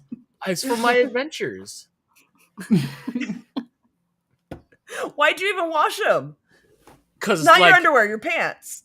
Oh, just because like I like was in public a bunch and stuff, you know. Okay. So that otherwise I wouldn't need to wash them ever. But then you would get suspicious. I would. That's the thing. You'd get suspicious. So what is that for you, Crystal? I'm gonna go with Christine's suggestion that if you have $1 million, you can just send your laundry out. Yeah, right. Except for you'd send it with me, and then my hands would be small, and I'd be driving with small hands while I'm trying to do laundry. Well, good point. Does that count as doing your laundry? I don't know. I mean, Jess drives with small hands. It works. I would be really annoyed with tiny hands. I'd be offended by that comment, Jess. Oh, that works. That was full size. That was full size right there. I don't get offended easily. Little hands, big attitude. Gotta make up for it somehow. As long as I can. You do. Okay, I will get that super chat.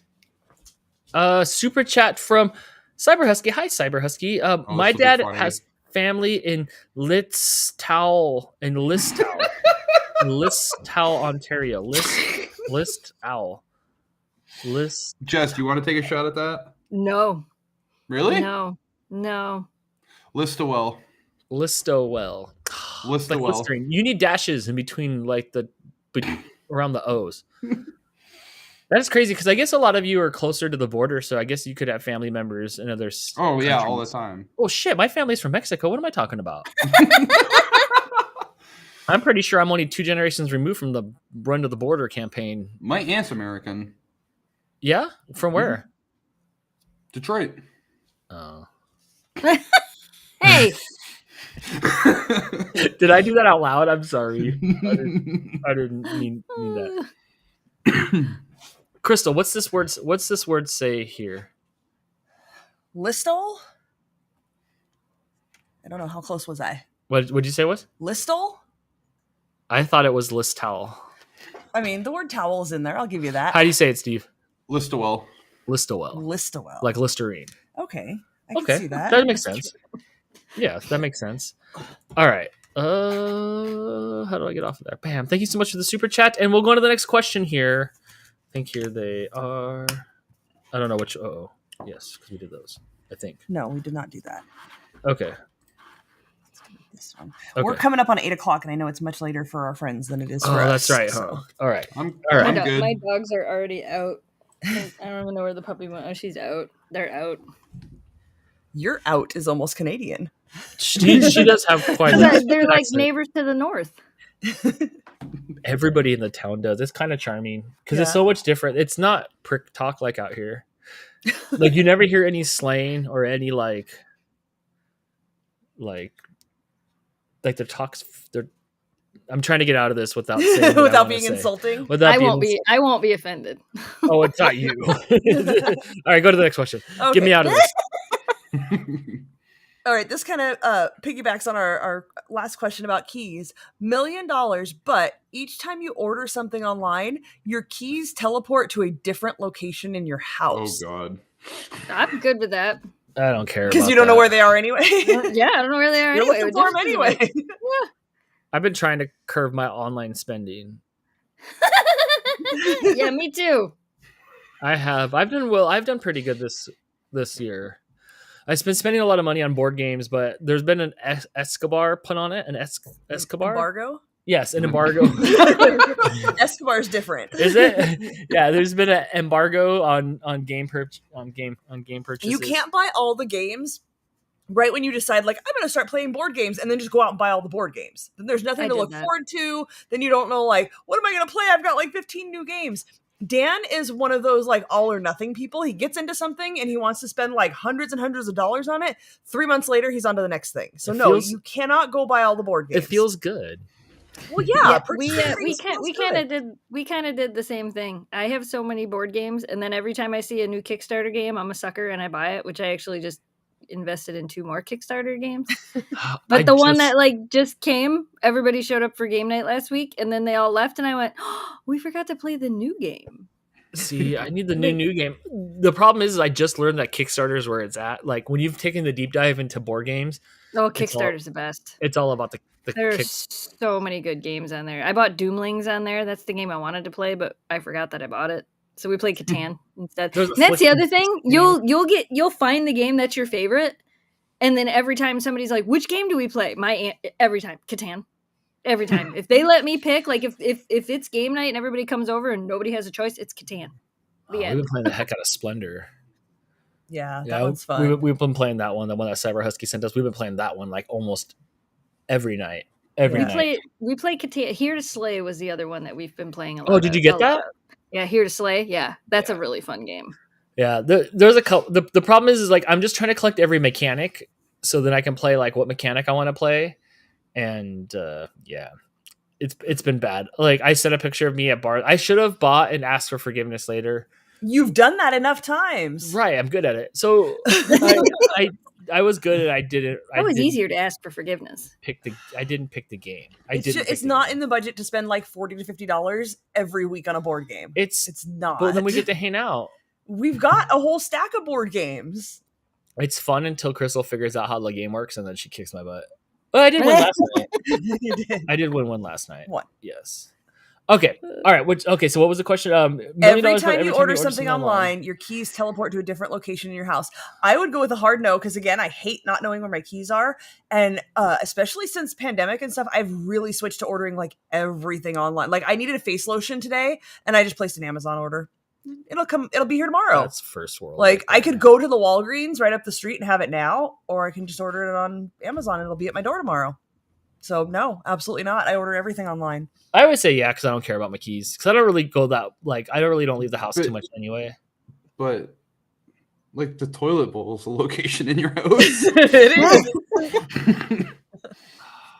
And you don't know where they are, so you would have to search for them every time. Like you would have to plan ahead. Like, okay, I placed an online order. I need to go find my keys. You can't wait until it's time to go because you don't know where your keys are. You just steal Jamie's keys.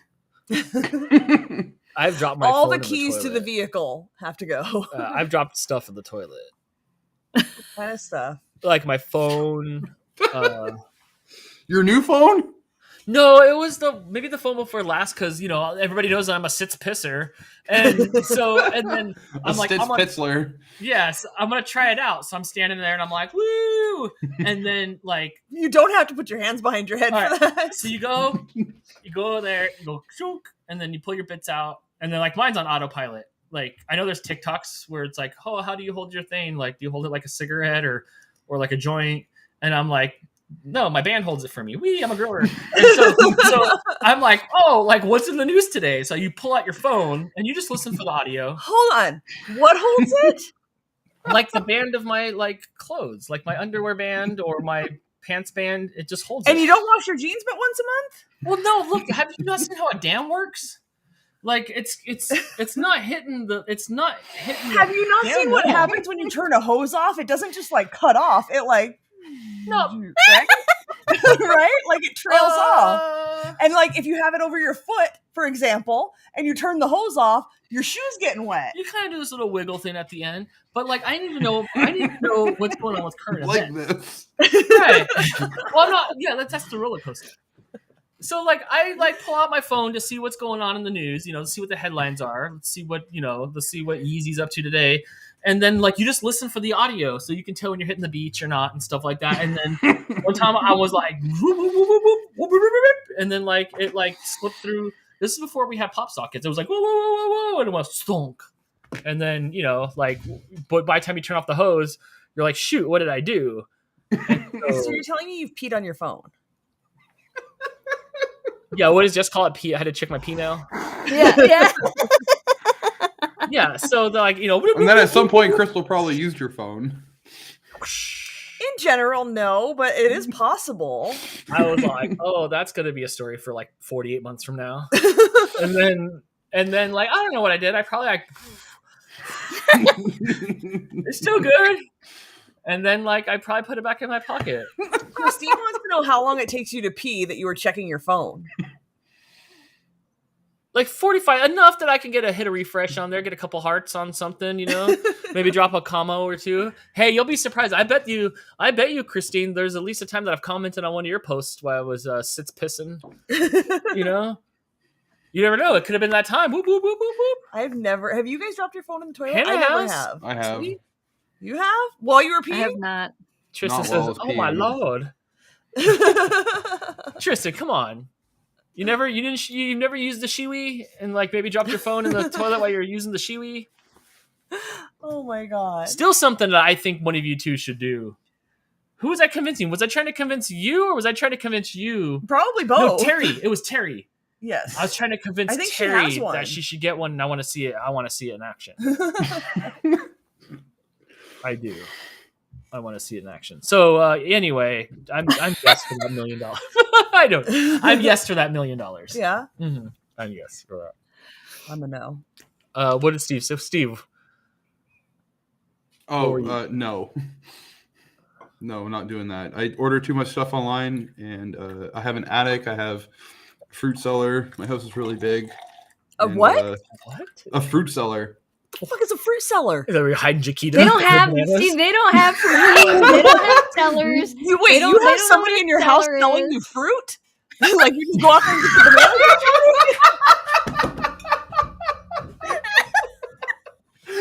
the an umbrella. Is that like a tamale lady? We do have a tamale lady. Oh my God. Dude, I never even thought of the fact that they would have no idea what that is. They have no idea. Let's guess what a fruit cellar is. So like Jess knows immediately what it is. Yeah, I have one. It can't be a refrigerator. I know what a cellar is, right? Like in theory, it's like basement-y, yeah. But it has to have a door. Is a cellar the same thing as a basement? No. Okay, then I don't know. I think it's the 2 doors on the outside of the house that open up to go. You go down in there, and then in there's tables, and it's cold, and the fruit sits in it. Like there's no brown bananas; they're all like yellow and green. I mean, you're cold.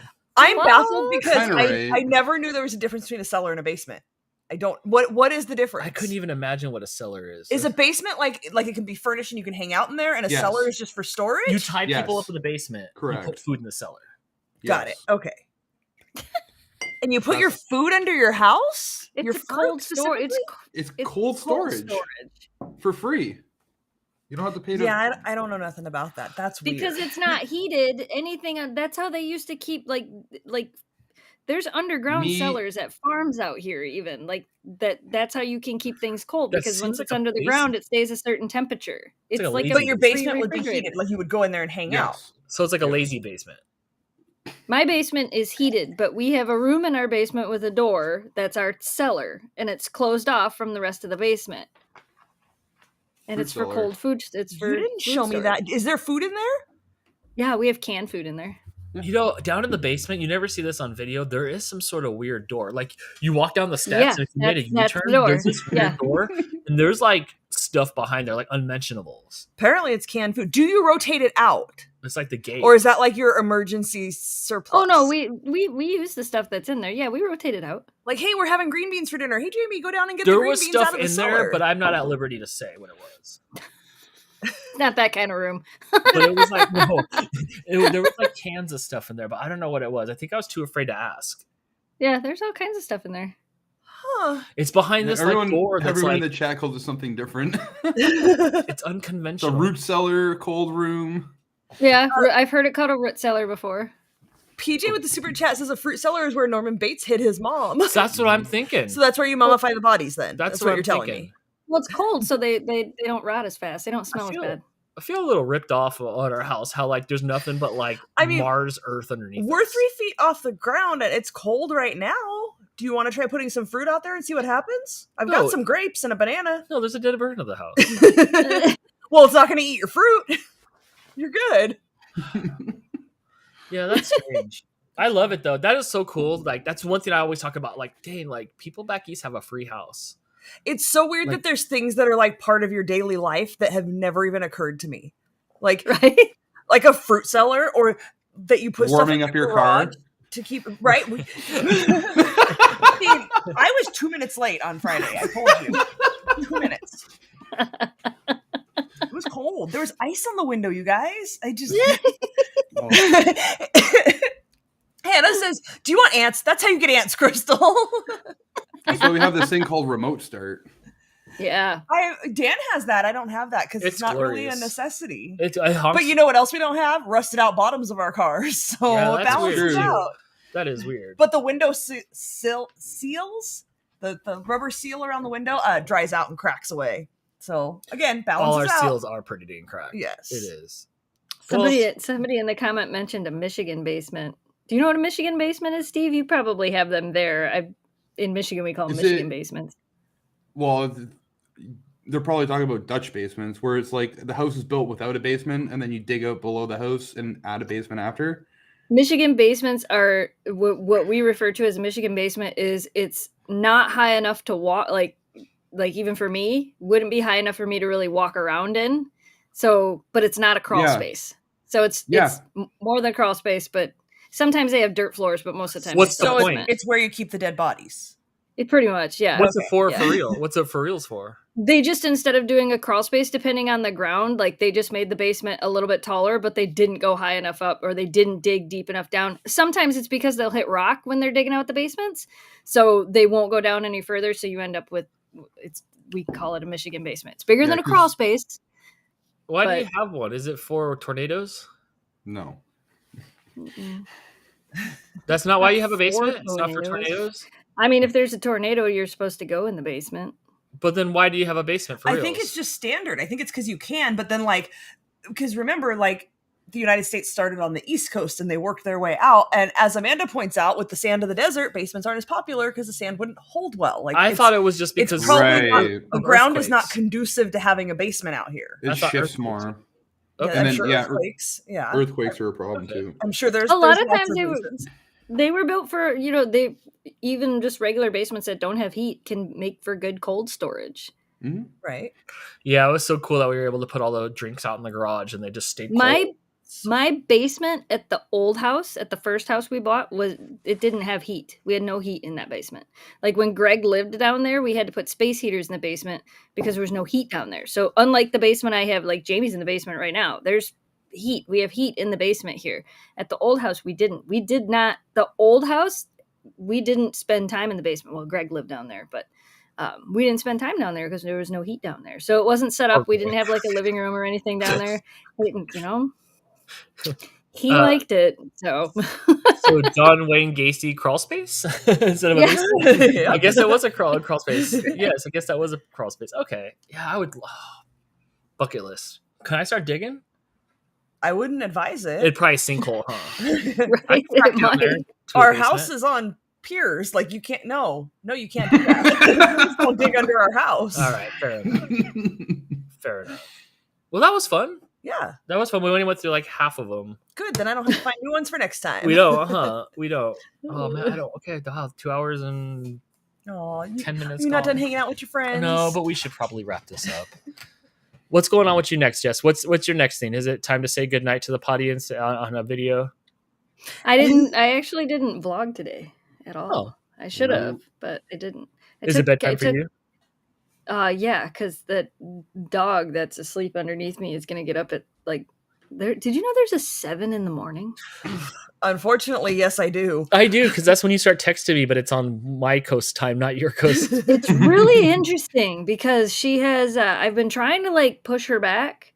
So we've been trying to keep her up at night and trying to push her back, but it doesn't seem to matter. Last night we kept her up till, I don't know, 11:30 or something. We kept her up and I'm like, oh, cool, she'll sleep tomorrow. No, 7 o'clock this morning, she's up. And it's not like she's just up and hey, how are you? She's up and she's in your face and that's it. And then she plays for 2 hours straight in the morning. So you're sitting there going, I can't get anything done. I'm exhausted. I can't get anything done. All the dog wants to do is play. Even Kira's looking at me for seriously, we should be back in bed. But that kind of sounds like me in the morning. I wake up and I'm like, Crystal, wake up, Crystal. That's the worst Crystal, thing wake ever. up. Meanwhile, I'm yelling obscenities because there's a 7 a.m. And you're just 7 a.m. Hey, play with me. What are you doing? What I'm doing is trying to go back to sleep. I have to switch. I have the house set so that the heat goes down at night. So at 10 o'clock at night, the heat goes down because I like it colder at night. And then it kicks back on, but it doesn't kick back on. I usually have it start to kick back on at 8:30. So now I'm getting up at 7. This morning I got up and I'm like, why is it so flipping cold in this house? Oh, because the heat's not on. So I tried to turn the fireplace on this morning. I'm like, oh yeah, I should probably change that. So I'm trying to get her to stay asleep longer, but she's sleeping all through the night, which is nice, but she's doesn't have any concept of time. Way too early. Steve, I can never get a good read on you if you're an early bird person or not, because you're always either on night shifts or day shifts. So, my day shift starts at 7 a.m., so I have to be up for 5:30 a.m. I hated that. I hated and then I'll stay up to 11 p.m. That's even true. when you have to be at work at 7. Yep. Yeah, you're never tired. I can literally go on 5 or 6 hours of sleep nonstop. I can only do that for maybe 3 days in a row, 3 or 4 days in a row. I can do the 5 or 6 hours of sleep at night if it's actually solid sleep and not waking up 27 times. But once I hit that third or fourth day, it's headaches, and I am just not a happy I go from I'm happy and everything's great to you need to leave me alone. And that's tonight, like I'm like somebody else needs to watch this dog, and I need to sleep. Like that's just it's kind of. But I can do it for a couple of days, but then it's like no. I'm always good until I sit down. Anytime I sit down, I'm out. It doesn't matter what it is, where it's at, what time it is. It's really funny because I tell you he doesn't, so you make sure to take pictures. It was one time. It was one time, and I told you guys don't send more than one time. Me of ever crouching down, sitting down, bending over to tie a shoe. If I am not completely standing upright with good posture, do not send it to Steve. Sure enough, it was like 2 minutes. I would sit on the ground and eat a burger, or I would just try to like plug in for a minute and recharge myself before I had to go out there and spit out 400 words a minute. And then that's the only time the cameras came out. What do you do? The best one was still the night we stayed up all night and had to drive you guys back to Traverse City. And Crystal and I both. Crystal's like, it'll be 5 minutes. He'll be out. You were out. We made it in the car, out the driveway, around the first curve. You were out. And then he always swears, I wasn't sleeping. I wasn't sleeping. You snored. Like we literally heard you snore. There was a car accident in my throat from the intake to the outgoing air. It was like, driving. I sorted it. Even driving in that ice storm, once we got off the expressway, so it wasn't as scary. And I look over, Dan's asleep. I'm like, well, you're not nervous. If Dan is not up and doing something, if he sits or lays down, it's over. He's like a baby. You put him in the car and he's just like, it's over. We have this battle on the couch every night. The night winds down. We're like, okay, let's put something on TV. And I'm like, are you awake? Every night. I'm like, yeah, I'm awake. Should we put something on that we're going to watch I'm together? awake and I'm offended you're asking me. Oh, always. Constantly offended. So we've been trying to watch the Australian Big Brother, and we'll start an episode and he's awake and we're good. And then I look over, I'm like, are you sleeping? No, I'm not sleeping. And then the episode ends and he's like, what happened? And I have to recap the episode. He doesn't actually watch the show. He just listens to my recaps. Like I have a podcast about Big Brother Australia that I do only for Dan. But I pop up when it's time to do something. I pop right up. Like Mario. If you say Dan, he's like, what? Oh, yeah. What's up? Yeah. Let's go. Good to go. Yeah, you are pretty good at like instantaneously waking up and being ready. I'm not good at that. His on turns on just as quickly as his off turns off. It's hard. Yeah. It's not sleep. It's like a standby mode. Right. Yeah, it is all the time. Even after this, we'll go sit down, and at some point, I'll just be like, what? And I can't tell if an hour or a minute. He'll be done. I think so. He'll take about 20 minutes to shut all this down. Let's see, it's Saturday. You'll probably move it over there. I give you about an hour of like moving around the house or so. That's considerate. Because you'll be up and doing things. Right. And then he'll sit down and be done. It's so frustrating. We can't watch movies. He's gonna fall asleep when we go to the movies tomorrow, you guys. He's gonna miss the movie. I'll try so hard. I'll try so hard. I won't eat any like bacon in the end, or whatever Hannah has. Will it really matter? But in the end, will it really matter? It will. Well, yeah, because when we go and talk about it afterwards, I'm gonna have to I'll recap it for you. Straws. I'll be okay. But I'm an early bird though. Like I get up with Crystal every morning. Like I have a routine. But just like when the sun goes down, so do I. That just kind of happens. It doesn't even have to do with the sun. You could sit down at like 11 in the morning. If you sit down, you're done. I know. I try to watch some hockey today. I watched hockey, and I was like, I think the first VidCon house we rented, you did that the one time we came back and you sat on the couch and you were out. Like you were out. And Crystal said that. She's like, yeah, he's out. And I'm like, all right. Because we came back to the house for something and we were going to go back and you were out. Every time. Yeah. Sarah wants to know what movie we are seeing tomorrow. We are going to see Studio 666, the Foo Fighters I can't wait to tell Jess all about it. They were talking about it on Lithium yesterday. They were doing a whole thing. I changed the station, but they were doing a whole thing on it. I'm telling you. Okay, do you hate the Foo Fighters music or do you hate them as people? No, I don't like their music. Okay, but you have to respect Dave Grohl as a person. I don't know how much you know about him, but I don't hate Dave Grohl. I just he's don't. An amazing person, I just don't like the Foo Fighters. It's because she thinks he murdered Kurt. No, Courtney did that. He was not even on the suspect list. How is she not in trouble for any of that stuff? I mean, that letter. That letter was ridiculous. Circumstantial evidence. That letter was ridiculous. I don't think she did it anyway. I think she had that other dude do it. I think she had a Speaking of, if you have HBO Max, the Montage of Heck documentary is on there. Not that I haven't seen it 7,000 times, but I watched it again the other day. We watched it. Is that the one we watched? Yeah. I thought that one was like trapped in bleach or something like that. Yeah, that one. Bleach was good too. That one documentary was so crazy. So crazy. Yeah. Are your kids awake there, Steve? Yeah, I have a dog looking at me that's upside down. It's cute. Oh, all right. Loki's like this. Oh, that's a Dan meme pic right there. All right, maybe we'll do this again next month if we can pull this off. I don't know if we will next month. Oh, that's right. I'm almost done with the calendar. I will be out of here. You're gone for one of the weeks. That's right. Things are kind of weird next month, so maybe not next month, but maybe the one after. That's far away, Steve. Are you making it to the convention next month, or that's like a long ways, huh? It's a long ways. That's a long ways. It's not like a Novi one. No, we'll see. But you'll be at Novi. Yeah, it's further away, like from where Windsor is, because we got to go to the others. We got to go to the other side of the state. That's usually where I go anyway. That's usually where you kind of take me. Yeah, but you usually go to the other side of the state up here. We're going to the other. We're going like here. Oh, like the middle of the palm. Kind of. Use the hand. We're going to Grand Rapids. Mine's post-apocalyptic Michigan. I'm like here. I don't know what used to be up here. Yeah, well, Steve's like here. We're going like here. Jess is up here. What's there? What's up here? Traverse City. Oh, okay. So it's off my map. Yeah. Okay. Map. All right. Although Greg did say he's pretty sure he's going, but then he told me he wants to go to the mall. I'm like, I'll go with him to the mall if he wears his Jenkos. He wants to go to because he used to work at the mall. Greg was the manager of Spencer Gifts at the mall in Grand Rapids. So he asked me, he's like, if I go, can I go to the mall? And I'm like, why do you want to go to the mall? He's like, I just want to go. He's like, I just want to go see it because, it all fell apart. And I just want to, walk in there and know that I made the right choice. And I'm my gosh. I love it. I get it. I love it. That's a television sitcom show. He's going to walk in there like comic book guy into the Spencer's. There's going to be a bunch of like 19-year-old, 16-year-old kids that weren't even born when he worked there. And he's going to go like, I see, I did it better back in the 90s and I told you so. And then they're going to be like, man, what's wrong with that old man? Oh my God. I love you, Greg. I am there for it. I would love to go to the mall. So Greg and I. You can take Greg to the mall in Grand Rapids. I'll let you take my car. Definitely. We'll get a hot dog. Go meet Robin Sparkles. Yes.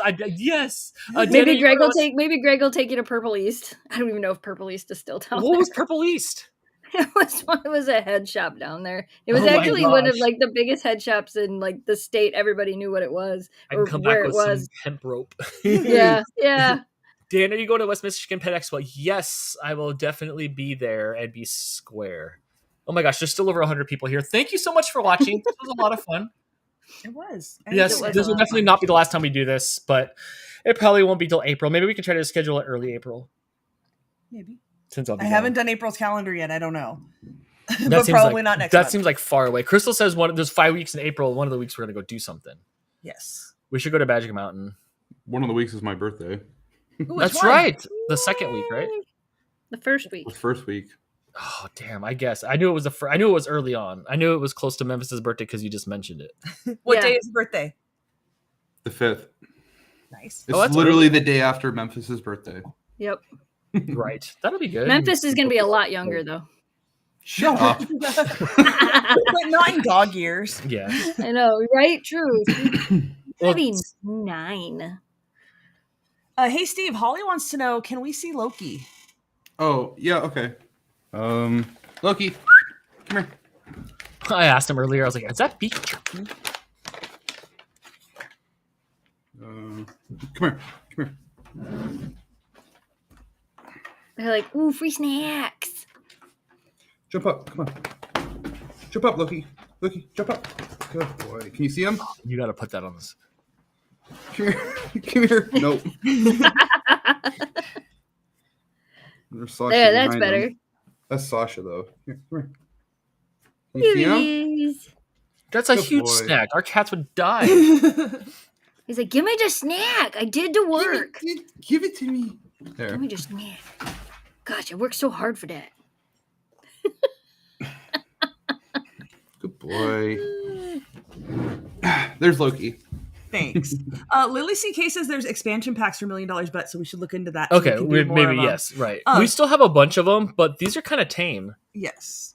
Well, that's because I'm trying to make it slightly PG because I know our stories get not PG. Hey, Steve. Christina Cedillo says, love this show. Nice seeing all of you together. And Steve is hot. Oh, Canadian bacon. Bacon. Look, he's turning red. Oh my gosh. He is red. Look at that. Oh. Thank you. On a high note there. Sarah with her member super chat says she just told Drew he has to come with her to the West Michigan Pet Expo so you and Jess can meet him. That's right. Him and I can eat dog treats or camel food, or llama food.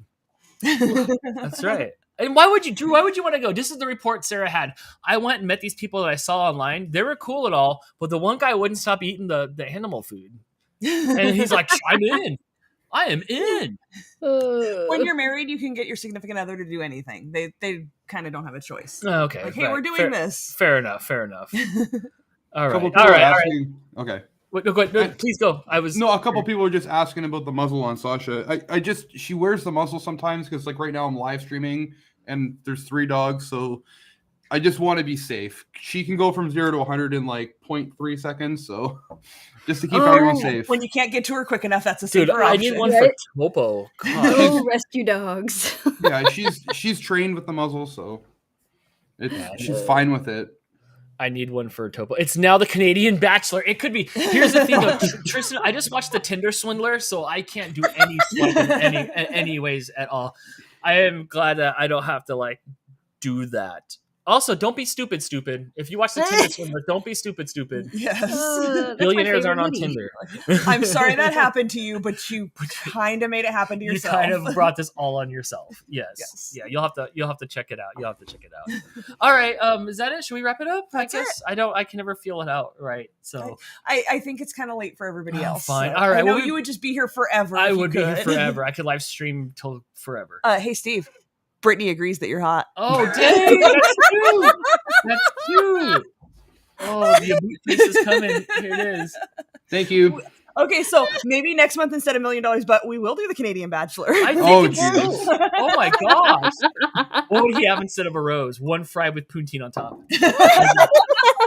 Who gets the pout rose? I love it. All right, we'll be back here on Wednesday for Pictionary. That's always a fun one. Yes.